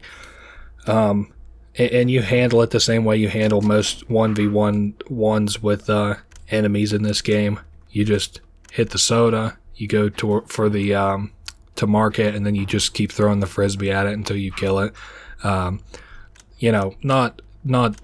It is a difficult fight, and even if you spend like a lot of supplies like I obviously just did, you'll make your money back. And we just made $75. There's like 8 of those security cameras. As long as I don't end up eating my own words, we won't have to destroy all those. Here's one of those clowns, one strange statuette. We'll do something with 3 of those before too long. In this room, I guess I can sort of show this. So to the right here, there's all these plaques that we need and a locked door. We'll go through all the plaques, honestly, really quickly whenever it comes time to get plaques. But for now, we can head to the north here. So first thing, you want to get this gift box. Inside's a razor. And there's also trash. And then once we go to the right, we'll get knocked down. I don't remember. Oh, a discarded suit lies on the floor. I really don't remember this. This did not happen in my last playthrough. Hold up. Okay. This is a new experience to me. That's Encore. Thank God he missed. Hopefully it's not like a super powerful enemy. But I'm not sure either. Sorry. Oh my God. Holy shit. I just saw how much HP it had. That's not like the end of the world, but that is a lot of HP. Hopefully I'll be able to avoid and beat this thing. I'm not really sure what the game plan is if I have trouble with this, because we can't exactly, get a bunch of allies or anything out here. But I think we have control over the situation. We'll just keep dodging his attacks. I don't know what the payoff is for this guy then, unless maybe we fuck something up. I also see he's got a little employee name tag down there too. And our marker is already worn off, so I'll have to reapply that and continue throwing frisbees. This guy, it's now seeming as more of a war of attrition than anything. Just, trying to get through all of his HP, and he's really only landed 1 attack, which dealt 2 damage so far. Well, there we go, 6 damage in total. And I'm going to keep popping sodas so that I don't lose, control of this situation, hopefully. Watch me eat my own words here. Okay, Encore, we've been able to dodge that pretty easily. We'll throw. I'm going to do 2 sentient frisbees, and if I still have the 2 turns, yeah I do, I'm going to just go ahead and pop 2 ticket tarts. I think ticket tarts heal just about the same amount as a pizza, so I'm just going to stick with the ticket tarts. I think they're more expensive, but the sort of payoff is that I continue to get tickets. If I ever run, like if I lost the mascot here, I would then be able to select a character that, you know, uses tickets that uses tickets as an attack, and, you know, I would never have to buy, or I would never have trouble getting them tickets, you know. Man, this character has been easily the longest fight yet, a real sort of war of attrition that we're participating in here. Can we stop with that attack, perhaps? Another ticket tart. I would rather he just dealt a lot of damage. Oh my god, stop healing, dude. Please. I don't think that can miss either, otherwise I would just keep popping the sodas. Oh, brother. Wait, I didn't even mean to do that, but that's fine. Oh, encore. Good. Okay. What if we do soda, and then please don't hit me with the draining touch. Writhe. I was about to say, please don't connect that attack either. I wonder if you're like, surely you're supposed to beat this guy. Like I was about to say, surely, like I wonder if you're not supposed to beat this guy. You probably wouldn't even be able to fight him if you weren't supposed to beat him here. Let's do permanent marker and sentient frisbee again. So permanent marker to increase hit chance. Sentient frisbee missed. Shit. How about Rod? Easy prey. He's marking us as well. Damn, that sucks. Okay, well let's hope this sentient frisbee actually hits. Miss and miss.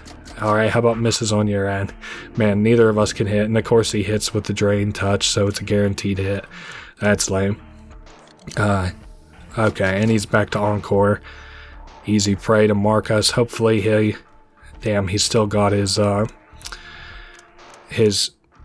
2 turns to attack and increased dodge chance. Damn, I need something that guarantee hits. Oh, nice, and he just popped rising glycemia again.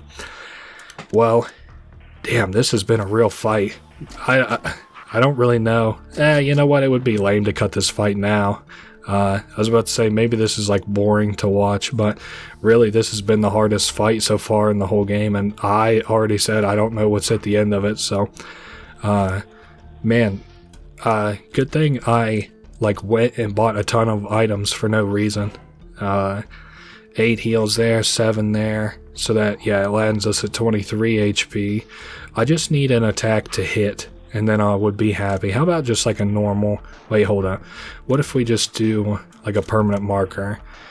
Did that hit? No, misses. Permanent marker, rising glycemia, and encore. Damn it. What if I just did like... Let's do hurl into nature calls and see if I can't get rid of that glycemia. That missed. Nature calls missed. Rising glycemia. Oh my god. I feel like he's taunting me now. Do I have stuff to throw at him? What if we just did whoopee cushion just to see? Miss. And 10 damage, thank god. So he lost the glycemia anyway. And he rise. Alright. So now we can go back to using sentient frisbee on him. My god, what a lengthy fight this has been. Encore into... Man, I should just use the sentient frisbee. Just die, you son of a bitch. Holy moly, 75 bucks. And we got the skin suit. Well, that's sort of interesting, because we can get the skin suit in a different way, too. Also, a ticket tart, and that, and I have no clue who this is. Guess who? Showtime Puppet. Oh, interesting. The way that I did this before, I couldn't do that, so that's very odd. I locked myself out of that, I guess, on the last run of this that I did, which I'm going to show what I did, I guess. I'll touch this and get my HP restored. How much HP we at? Not a lot. Oh wait, he's actually in my party. Maybe I should have picked him up before that fight. Yeah, Showtime Puppet has left the party. Uh-oh. Well, that is something that happened, anyway. We have the razor, so I can go ahead and do what I was going to do with that razor anyway, which was knock this wall down, go through it. We've got a pair of clothes that we can take from over here, and then on this side, we have the other side of the, mascot, kind of. he says, "It makes you feel any better, the clothes aren't mine." And then he says, obviously you got questions about my body. It isn't easy being red. He's just kind of a funny character. He doesn't know what's on the other end. He sort of assumes it's dangerous. So, you don't want to go over there. And he's like, "What's that fabric you got there? Looks kind of like what he's made of." So that's what's on the other side. Oh, okay. So this is what was on the other side of him, was that guy that we just beat. Something else you can do to finish this puzzle is to take a razor and then cut him, and then you don't have to fight that fight I just did. I didn't even know that was an option, to be honest. So that's rather odd. But we need that skin. Sorry, I'm getting kind of turned around here all of a sudden after that fight, because I wasn't really expecting it. We need to go back to where that man in the red suit, or not, the red skinned man, before he knocked us down into that pit, where we were walking across some catwalks, if you remember. Yes, up this way, because now he won't knock us down. Obviously, he's gone. And we can look at this little note here. This is the third and last note, I think. So we don't have to worry about notes anymore. We can also go ahead and just hop down. No reason to summon that guy again. So what to do now? We've got a bunch of stuff, a bunch of walls that we can knock out. I think really the next, or like, maybe we only have one more wall we can knock. This one here that goes to a door. We can go ahead and knock our way into it and go through the door. And there's a red guy, another one. And inside this head is a portable toilet key. That's good. And we can take this foldable stool. I don't remember what's through this vent. Oh, yes, I do remember now. So 2 places we can go. I think this is showing us the past, honestly. If we go to, let's go all the way around. I'm not going to destroy those security cameras. Again, I don't really see a reason to. I thought originally it was to change an ending in the security room, but I guess I was gone. So you can see that man in red there with a body bag beside him. I'm not going to, that's all I wanted to show. I think these lights indicate that this might be the past, but I'm not sure either. So this game does a lot of bouncing around. It definitely shows the past, and I sort of feel like sometimes it shows the future, but that's not really clear either. So we're on this other side of the catwalks that you saw. Whoops, didn't mean to do that at all. So in here, you can probably guess what we're trying to do. We're just looking for the last of those clown statues. And this one, I think, is, yes, over here on the right. And then I forget if there's anything up ahead. Oh, I guess there's that red suited mascot and another one of those body bags. But we're done in the vents anyway. So that is done and over with. We can go trade those body bags now to that hobo in the back alley, which is through this employees only door. Man, this is getting really convoluted, isn't it? Through the employees only door, and then we can climb into this like little back alley looking place. So he says if we find some stuff that might be worth something, collectible, feel free to trade with him. He'll give us something decent for it. The strange statuette's pretty old, and we need all 3 of them to trade to him. Looks like you got a good amount of them. Could make something decent from this. And he gives us a worn cassette in return. He says, make sure you watch that when you're alone. Got it? Weird stuff would happen if anybody else is in the room. So then after that, he gets ready to leave, and we don't see him again, I don't believe. We go inside here, and we can pop this cassette into here and do another dungeon. Wrong turn. I think that's a Morse code. I don't know what it says, but on the next screen it says the birthday incident. So I assume something I assume it either said the birthday incident or something related to the birthday incident. This is a really sort of long dungeon. I guess it's not that long, like if you keep getting lucky. I think whenever I played this, I only had like 3 enemy encounters. So hopefully we have even less. We got good luck so far. Oh man, really good luck so far. Yeah, because I kept getting a lot of gifts, which I think is supposed to maybe be the gimmick here. Oh man, shame we gotta fight a balloon, the hardest enemy in the game. The only enemy with unavoidable damage, no matter which way you cut it. I guess we'll go ahead and heal up as well. Am I completely out of heals? No. There's the ticket tarts. I was like, well, this dungeon just went from kind of difficult to, I think, impossible at this rate, unless I got really, really lucky. So we're about a quarter of the way there.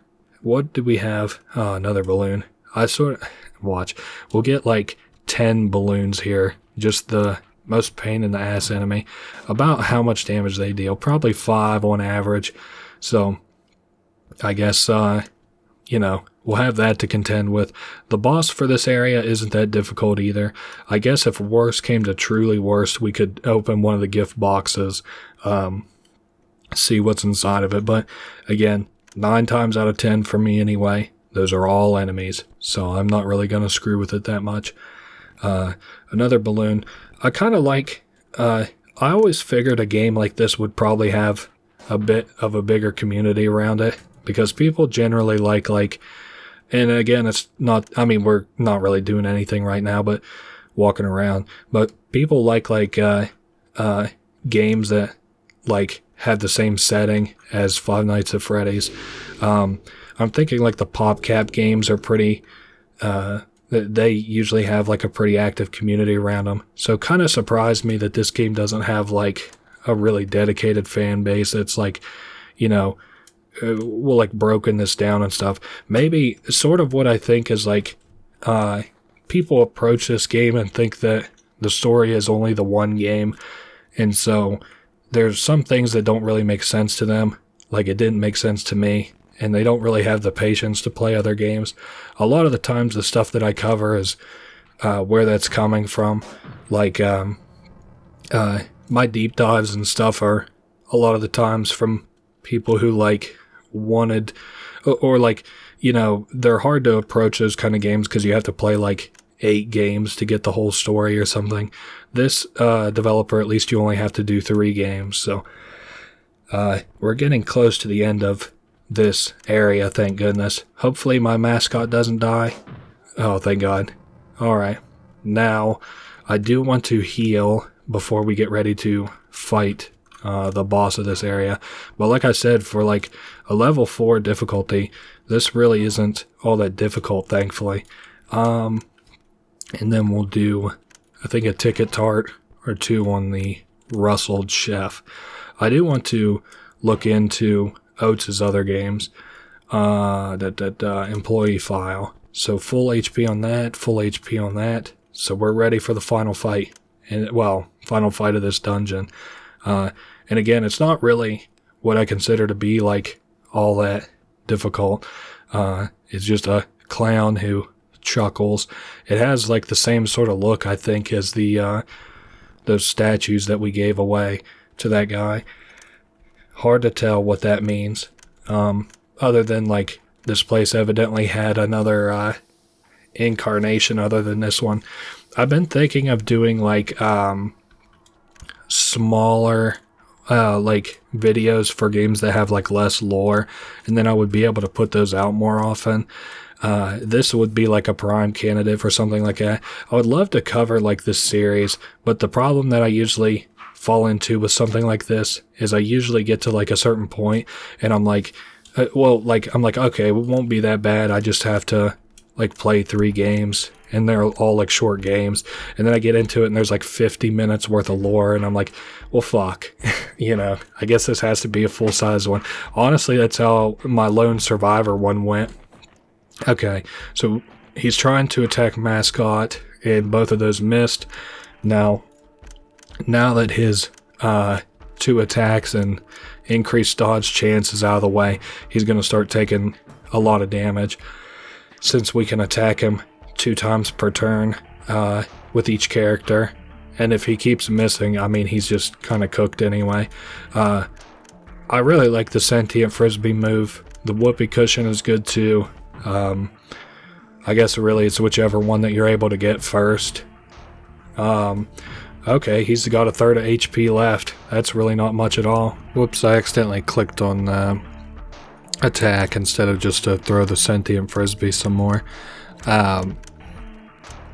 Yeah, it's kind of interesting because, well, not even interesting, but this guy and that mascot that we fought, the red guy, they're really the only characters that have like a ton of HP, really. The entity deems you worthy, which I think unlocks the 3rd character for us. Oh, and it gives us the certificate of birth. This certifies that we was born within the premises on the below date. Interesting. So we got the first of our endings. We're now haunted by an aspect of the birthday entity, and we can summon him during wrong turns. So that'll help at certain points of the game. Basically just another way in which we can summon characters. So now that we're finished with that, we can take something from this old lady, because now she they really don't seem to be breathing this time. You got discarded glasses. So also, if I'm remembering right, we should have a like an outhouse key or something. Oh, I forgot we also have the game controller. Actually, let's go do that before I forget that we'll be playing the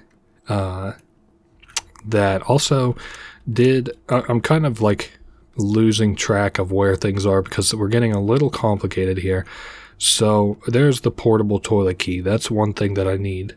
Do I also have the unlucky bat? It's also a little bit hard because like these aren't split into different categories like they usually are. I do have the unlucky bat. So we should have to go right here, I think. And then we don't have to go... Man, I'm just trying to find this, like, where we can go play this game real quick and get that out of the way. Yes, here it is. We don't have, like, in a normal RPG Maker game, yeah, arcade game on the screen. How's it playing on a home television? You may never know.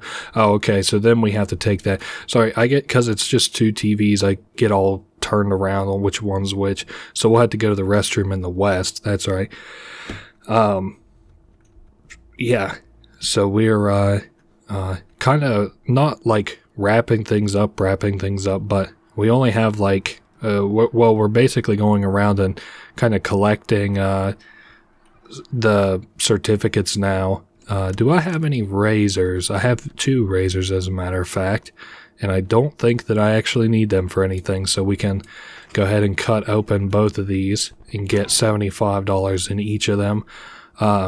Really, I was sort of expecting something special in maybe some of these boxes. It would have been cooler if they had like unique stuff in them, but unfortunately they don't. So now we're going into the gaping hole so that we can play this game in here. This game is a little bit harder than the last one we played. We collect 2 pizzas at a time, and for every 2 pizzas that we collect, another enemy gets added to the screen. Some of them are fast. I haven't had too much difficulty with this. I really hope that I continue not to have difficulty with this because I really don't like the idea of replaying this area. And hey, just like that, we won. So it really wasn't that troublesome anyway. So with that, we got another razor, which is good in case I need it, and 10 tickets. So that one's done and over with. We did that little mini game. What to do now?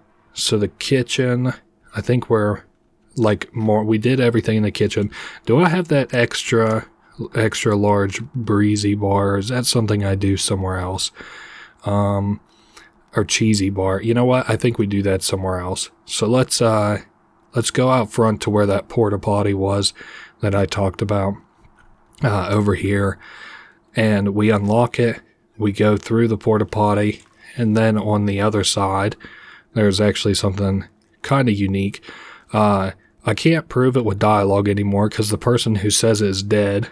that old woman, but she would say that this little girl here was here whenever this store first opened because she used to sit and have candy or these cheesy bars or whatever in her hair, and that kind of caught on as a marketing point because people thought it was cute. Somebody just drove this car, took out this statue out front, and is inside now. I guess this is the kid of somebody who was pretty upset. You know, I'm now that I'm playing this again, she just gave us a chewy bar, which is really nice of her. Let me see, because I don't think I need that for anything now. Yeah, cheesy chew. And then we have this statue here.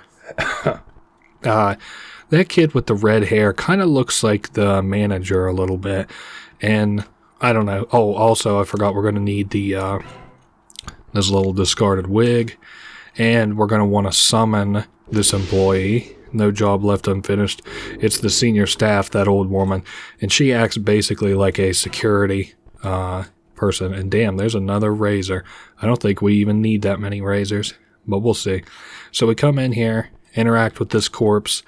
And when we do, we have a little fight. This one, I don't like. This is a pretty easy fight, especially when I'm about to gas both me and the old lady here in just a second. So someone reaches out to us. Is this? Yeah, surviving victim. All right, let's do soda pop on both of us. Something else I noticed during that last fight that we had with that clown, there was music that played, and now in this fight, it doesn't seem to be music. So I'm like surely not glitching something. Actually, it's just that there actually is no music for these fights, which is sort of eerie and is sort of weird. Damn, I forgot. I keep forgetting to hit these people with the permanent marker. That's my bad. Permanent marker, and then the sentient frisbee, and then we'll just keep unloading with grandma here. We are gonna have a lot of like, we have enough bullets to keep spending on this character. I can, let me see, we'll be in items here. Yeah, we got 22 bullets. Like, even if this person had 3 times as much HP as they have, we could still keep doing unload, and we wouldn't have to worry about it. It would be like, I mean, we would run out at the very end, but, so we got a security key, which means that we can get another ending. That ending is kind of lame, though. So we can go back to the present now. The senior staff also has left our party. Now, we did everything up front that we had to do, and we're all good here. I'm just trying to do this in as much of a, concise order as I can. I guess, you know what? Let's go do security, but I'm going to be really upset whenever we do security. So we're going to answer the telephone, and only 2 lines are spoken once we do. Too many locked doors, too many questions. And then we get shot. We get our head blown off, basically. And it's this redhead character, the manager. And the screen pans up, we're dead now. And that is this ending. And we'll get rewarded with another certificate. A little note about these credits, unfortunately. So there is a message at the end of all these credits. So normally I would just cut these out. But a note about doing credits for your game. If you are going to have credits and make them unskippable, there's no problem with that. But you really shouldn't have credits that appear multiple times that are unskippable every time. Which every time that we get an ending, of which there are 5, technically 6, every time they're going to have unskippable credits. I suppose, except the last ending that we just got, which was the birth certificate. Or at least show something on the screen interesting, maybe, which is what they do in some of the other endings. Here, unfortunately, we just have where we got our head, blown off. And again, I'm trying to debate. I might cut for the other ones. The only thing is I don't want you guys to miss anything. Let me just think on it some more because, we'll see what happens. We have videos that plays. Management has determined that you are a liability. It's kind of cool because these are actually MP4s in the files. And that is that certificate of termination. So we got fired, essentially, and I thought... Yeah, I thought that got rid of our employee, but it turns out I was wrong. So, let's go to, let's see, the arcade? No, let's go to the lobby. We've only got a few more things left to do. I'm trying to think. So, we did security. Employees only is, I think, close to done. Let me see what's through that vent in the back, actually, because I sort of feel like I'm forgetting something back there. What is through this vent? Isn't this just where... Yes, we can go this way. Okay, I know exactly where we have to go. Also, what the hell? There's a cake here. The candle flickers eerily, the wax remaining intact. I don't know what that's about. That didn't happen the last time that I played. I don't know what triggers that. Maybe beating that tape, actually, is what triggers that, now that I think about it. So, we'll pretend the reason I did that was to show off that cake. How about it? Alright, so now we are headed through here, and where we got that stool from earlier to the left, we can go through the vent, and on the other side, man, I might have to pin this real quick because I think I'm forgetting something, and I would like to find it. Anyway, we can go to this locked door. There's some sniffling from behind it. Somebody says, hello, is it gone? We can tell them that it's gone, even if it's a lie, I think. But you can show them, that skin or whatever if you got rid of it permanently. But you can also show it to the kid if you just did the little snipping thing. I said you can use a razor on that red mascot. He doesn't want to come out if it's still there, so he needs proof. Show me, please. And we can show him that red skin. We don't even have to select it in our inventory or anything. Yeah, I remember, again, this was the first RPG Maker MV game that I ever played, and I was kind of thrown for a loop because I read that it was an RPG Maker, but it didn't say MV at the time, and I was like, no, the RPG Maker doesn't play like this, because I was coming from VXAs. So an Employee of the Month plaque, there's a picture of a man with a rockin' stash. Underneath is a list of requirements for the perfect employee. Sneakers, uniform glasses, wigs, something.exe, and a soul. So we do need all these things in order to raise this mascot, animatronic, or whatever. We'll do that in just a minute. And then we've got this kid here who's hops into that little oven. We can go to reach into the oven, and they throw out a extra large cheesy bar. So we can take that back to the cat outside and kind of let the last couple of events, happen. Like, that's really, we give it to the cat, we do some stuff out there, and then that's pretty well it. So yes, we're headed for the cat, which is out near the arcade. And there's a kitchen to the side of that arcade. I'm just kind of walking myself through it almost now, too. And I don't think that I'm running too badly out of items. How many heals do I have, actually? 4. That's really not good. But I think for 2 boss fights, that will be okay.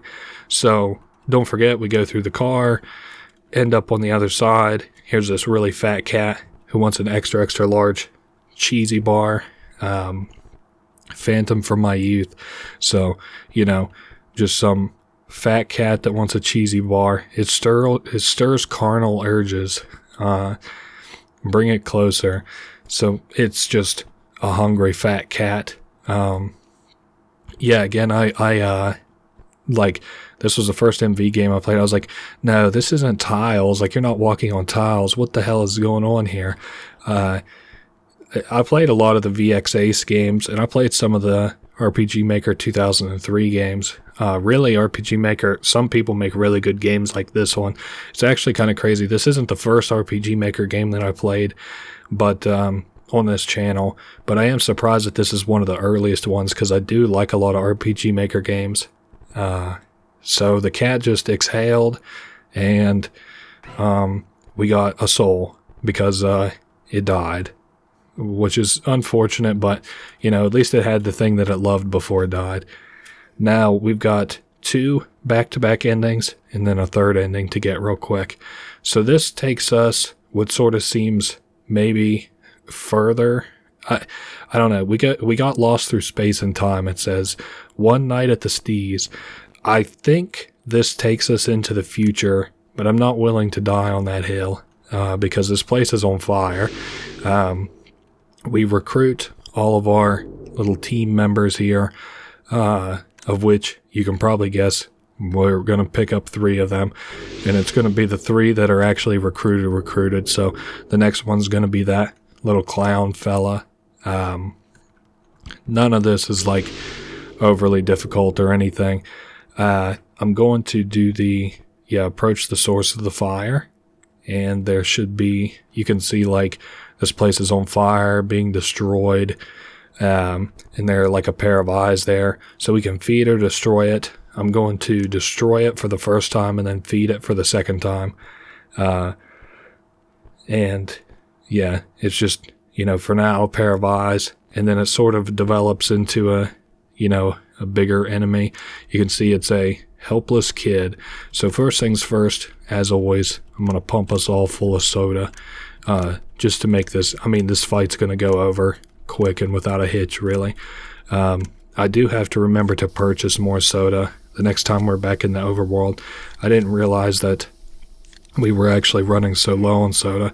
So he's got sewer rat style, which is counter, and the other souls are just kind of screwing around, I guess. Whoa, would it mean to do that?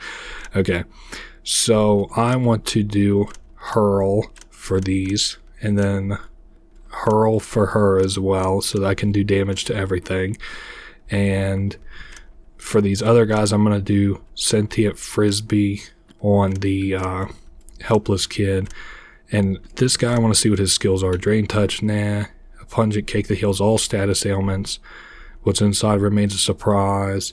Get a sugar rush. Okay. So I'm not going to do anything outside of the established plan, really. Alright, so hurl on everybody. Unfortunately, we might actually end up getting dinged by the helpless kid or whatever. But that would be fine. Really, I'm sort of interested to see what they do. Oh, nice. He's now moved on to, like, phase 2. And it's kind of evident to me that this is, this kid that we'll run into, a couple of times, throughout the endings here. Excuse me, because, he uses the same items as he does, and helpless kid. Alright. So, we lost the sugar rush on the Restless Chef, but everybody else still has theirs. So, and it doesn't look like he triggers his counter off the hurl. So that's really nice. Other than the fact that we have really low HP on the mascot and drowned waiter. So we got $50, and that is this boss out of the way. Decades of childhood memories ended in one night. The establishment had mothered many monsters, and like I said, I'm not going to read this all to you. I'm not a guy who reads shit to like a storybook to children. Can only be faces. Oh, I like this last line though. All of whom sustained from its accursed continued existence, some of which can only be encountered as a child, and others can only be faced as we grow. So that's kind of nice. Some problems can only be faced as an adult, I feel. So we can watch its eyes fade, and that is that for here. Now, there is going to be another credit sequence, I'm pretty sure here.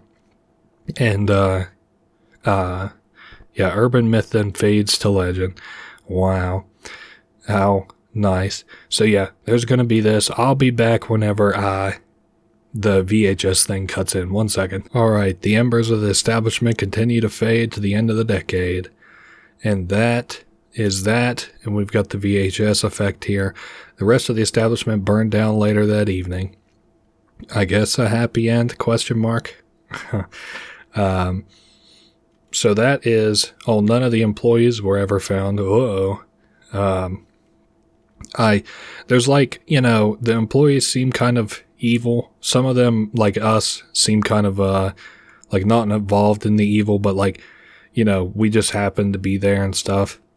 Certificate of death is presumed to be deceased within the premises on the date below.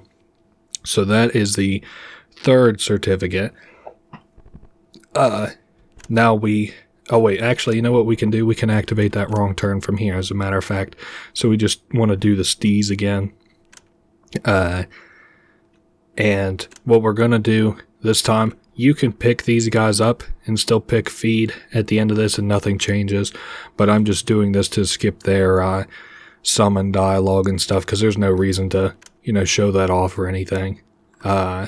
I also don't know the difference between like the letter names at the end here. Like this one was F, for example.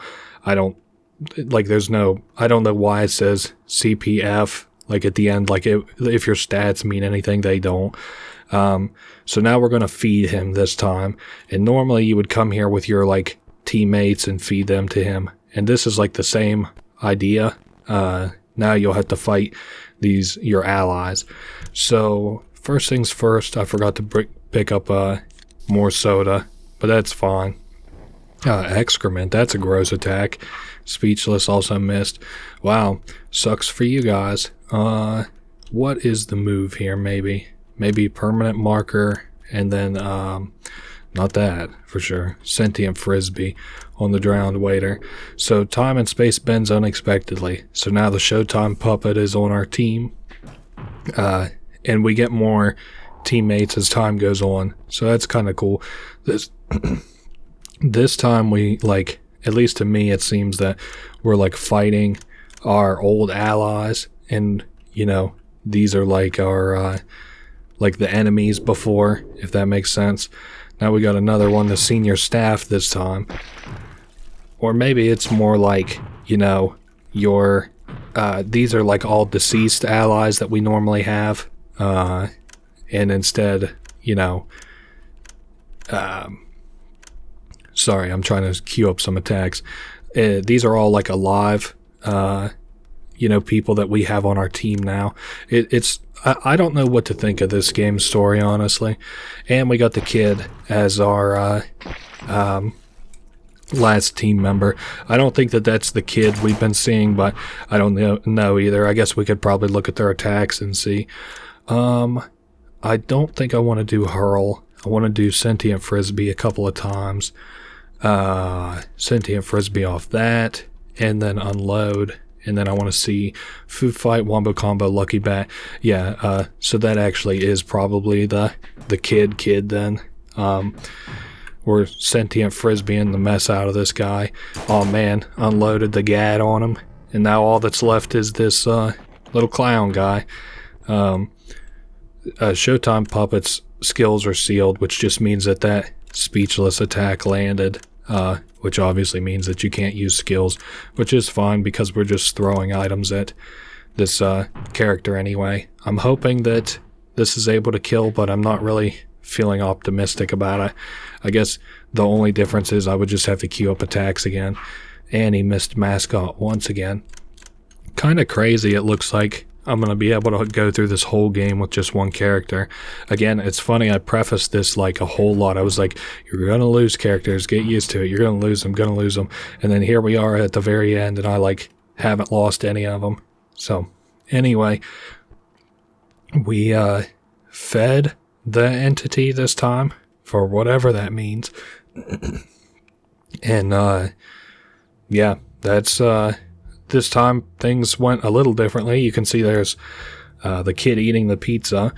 And I'll see you here for the final dialogue of this ending. Alright, the embers of the establishment continue to fade to the end of the decade. So very similar ending as before. This dialogue here is probably going to be different. The night of fun never ends. I don't really know that I understand the meaning of the two, or these two endings specifically. I don't understand much about this game's story. Some things are starting to poke through the cracks for me though, like the local celebrity I'm thinking more and more is definitely that manager. So we have got one more basic ending to do. Then we've got a museum to show you guys, and then we have a secret unlockable extra game. So we have to go through here. If you remember where that furnace was earlier, we now have all of the items here, I believe. We're going to take a look just to make double sure. So sneakers we got from the ball pit. Uniform we got from that hallway where you could, or that breakable wall where the red man was, the red puppet.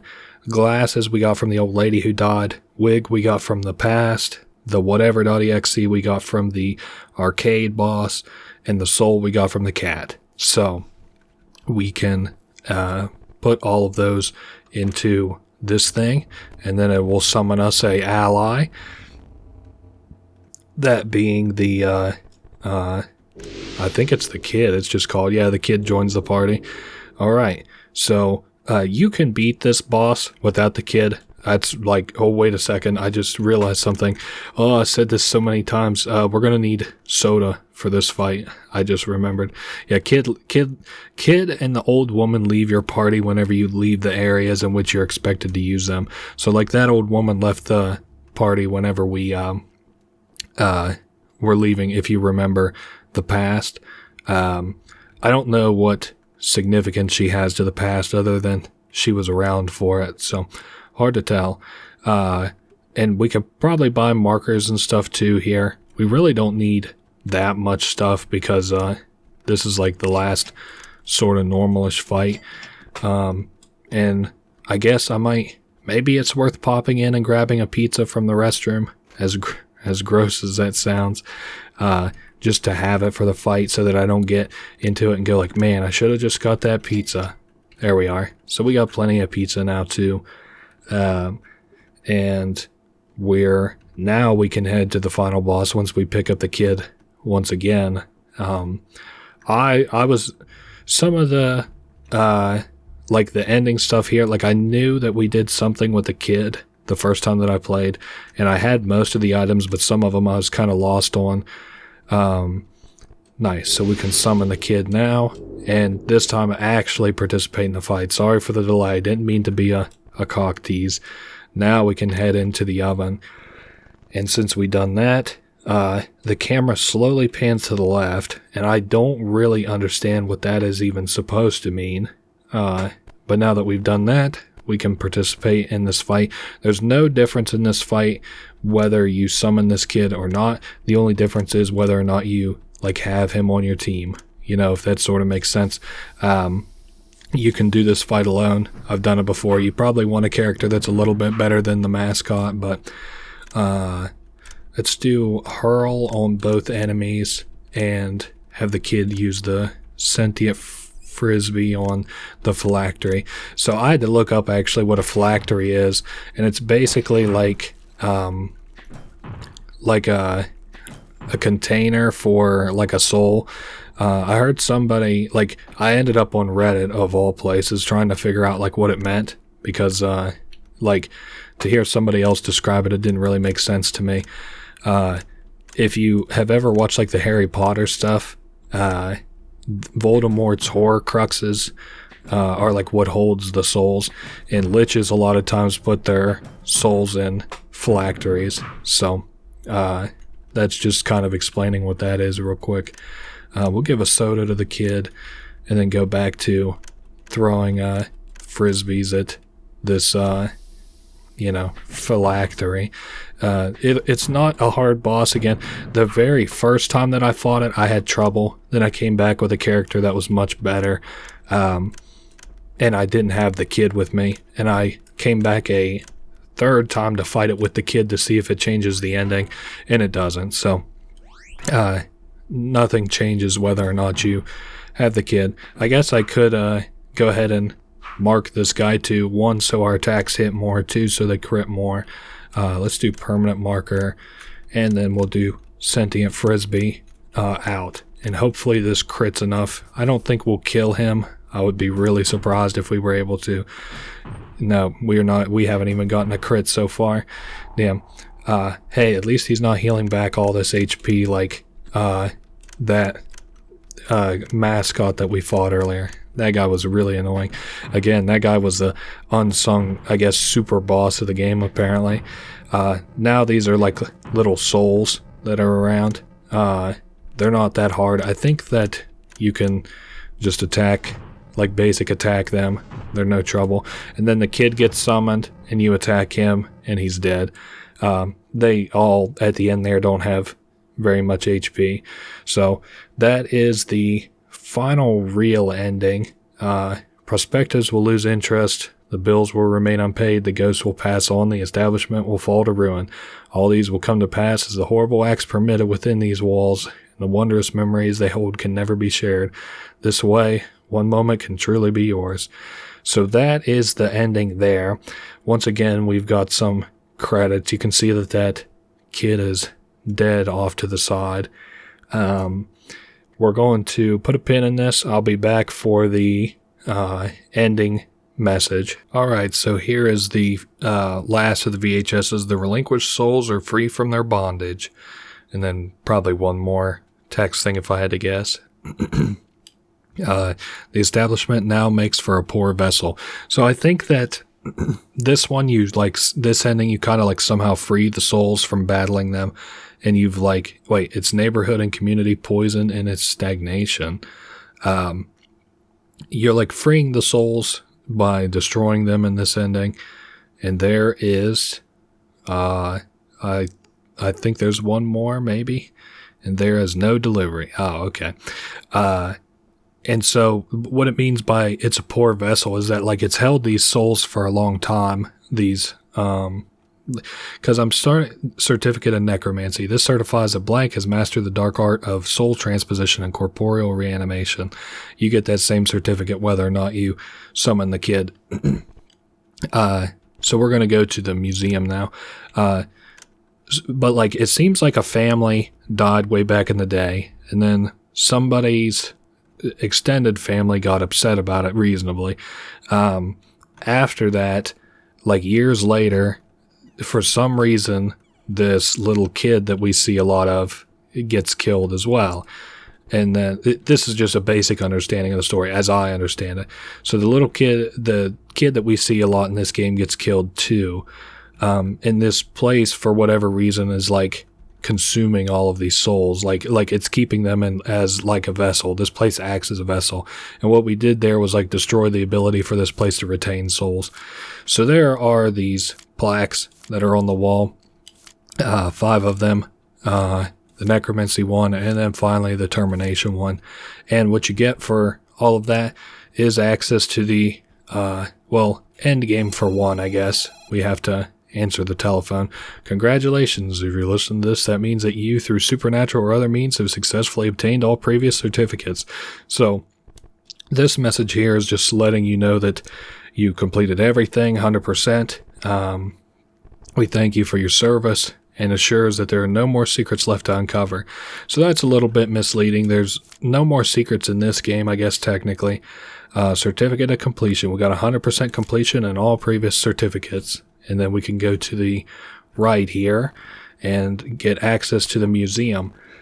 Now, there's a few things we can look at here. I guess we can do the sound test first to maybe put on some music. The boss theme, I guess, is quiet. Anyway, so the alleys were the first of the wrong turns implemented. They were designed to contrast with the rest of the inside environment. So the inside looks kind of normal pizzeria-ish. The outside looks, weird. It's hanging trash bags. The chief element was this hanging trash bags, baseline for the rest of the randomly generated elements. I don't know how much of this is worth, me reading to you and explaining. I almost feel like that's kind of, speaking down to you a little bit, that you can't read this and make your own sort of assumptions about it. And this just follows Oates' design process, basically. I am going to show off all of these just in case, you made it to the end here and you want to read these for whatever reason. You can just pause for a second. And it also talks about how, like, some of these characters here it talks about were from Oates' other games, which is even where I'm able to, yeah, arcade spelled wrong there. That happens a couple times in this game. One Night at the Stees, I might have to look that game up, because I know that they call this place the Stees or whatever. Or one of those places was called the Stees. I need to look into this game some more, because it's got some cool shit in it. The ball pit monster was also in the last game. You can see this little red mascot. It's funny because it's like any relation to other similar colored puppet characters is purely coincidental. And I had to think about it for a little while whenever I first saw it, because I was like, I wonder who the hell he's talking about. And it's Elmo, surely. Yeah, then you can see here, these characters were originally going to be part of your party. They were going to be your party members, but then they decided, like, nah, let's do something else. They being Oates. This character here was going to be an employee, one of the ones that you can play as, but actually got relegated to more of a support role, and they preferred it that way. I don't know necessarily what there is to say about these characters. I like Oates is pretty talented in terms of making models and making a gameplay loop that is simplistic, breaks the mold a little bit, and is still fun. Like I said before, this game you don't level up, so there's not like an increasing difficulty that you can mitigate by grinding, so that's kind of cool. You either have to get better or explore the environment, or I guess maybe get a little lucky. So yeah, that's all these places explored. Now, if you have a razor, you're able to cut that open and go into this final area. Now, there is one last credit sequence here, where we get our final real credits. If I could rewrite history, this one would be unskippable. The other ones would be skippable, or at least make it so one of them is, like, one of them you can't skip, then the other ones you can skip. But I also don't know, like, the plugins. Maybe there's somebody in here that says, like, I have to be in credits and they have to be unskippable, in which case, whatever. I don't know who this D. Redder is either, who worked on the music, but I really like the music of this game too. What little bit of it I was actually able to hear. The patrons are kind of funny. I like that bruh sound effect one. I thought that it was listing the assets of this game whenever I was first, like, watching the credit sequence, and I was like, where the fuck is the bruh sound effect at in this game? And so there's our thank you for playing. That's very sweet. Oates. Now, we do have, I've said this a bunch already, but this time I promise, this is the last little bit of it. We have the manager here who ends up firing us being the person playing the game. She's like, you're done being manager, I'm going to be manager, I have to clean up your mess, whatever, no hard feelings, all part of the job. So now then, the playable character moves from you, or like any of the employees, to this manager, and they have 3 in all their stats, no liabilities, and no fear level. So they're like a super character that you can play around with. I do want to show 2 things real quick. They're not any secrets, they're not that involved. So the first thing I want to show is her skills. She has a pink slip. This, like, one hits enemies, banishes outsiders from whence they came, literally just like one shots enemies. The other thing I wanted to show is if you go to the manager's console, you can actually, whoops, I didn't mean to hit that. You can actually go to the employee and fire them and re-roll still if you want to play with the other characters. So I said that there's another game that's kind of tied to this one through an ARG. I'm going to hop over there real quick, and then we'll explain it a little bit. Give me just 1 second. Alright, so here we are. No need to adjust your screen. It's all black. Don't worry. Everything's fine. This game is called We Deliver, and you follow an ARG in the website connected to this game, and I forget the URL, but it'll be in the description, and you can explore that website to eventually unlock this game. I'm going to go ahead and start a new game here because this does take just a second. So it's super short though, so don't worry, we're not getting too involved. So we're playing as the red-headed manager. There are 3 endings to this, to my knowledge. The first ending is simply leaving, and then you leave, and it says, and so the ensuing horrors cease to be, and that is that. Super simple ending number 1. Again, I'd said that there are 2 other endings, which we get by just walking through this pizzeria. You can see this sort of area here is very dark, and just so we're clear, you can't interact with anything here. Then you walk to this cat, and you, I guess, harm it in some way, and you get a soul, which this is kind of odd because, and just to show you, you can't interact with the oven or anything here either.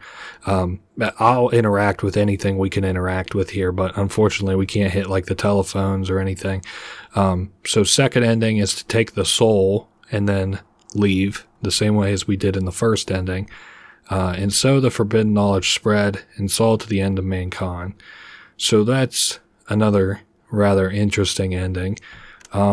It's interesting to think about whether these endings are literal or figurative. And I don't even know where to start with this game. I was looking up the prequel to this, the One Night at the Steez, in between the last time that, in between the games. And unfortunately, it seems to have only been hosted on RPGmaker.net, which is now down as of today, which is crazy to me. I never thought that would be down, and they've been talking about bringing it up for months. But I don't know. I'm going to have to see if I can't find it somewhere else. So here is the third of the endings here. And we can feed that soul to this animatronic, and then it kind of like boots up.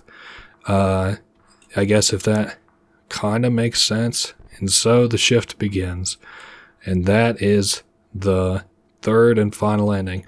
But I don't know what to make of it. I don't know what to make of this game, honestly. I just played it all the way through, got 100% in it, and I don't understand the first thing about it. So I don't know if that's sad or endearing. But anyway, I like Oates' shit. I'm probably going to play some more of it in the future. But for now, I need a break. And I'll see you all next week. I'll catch you all later. Later.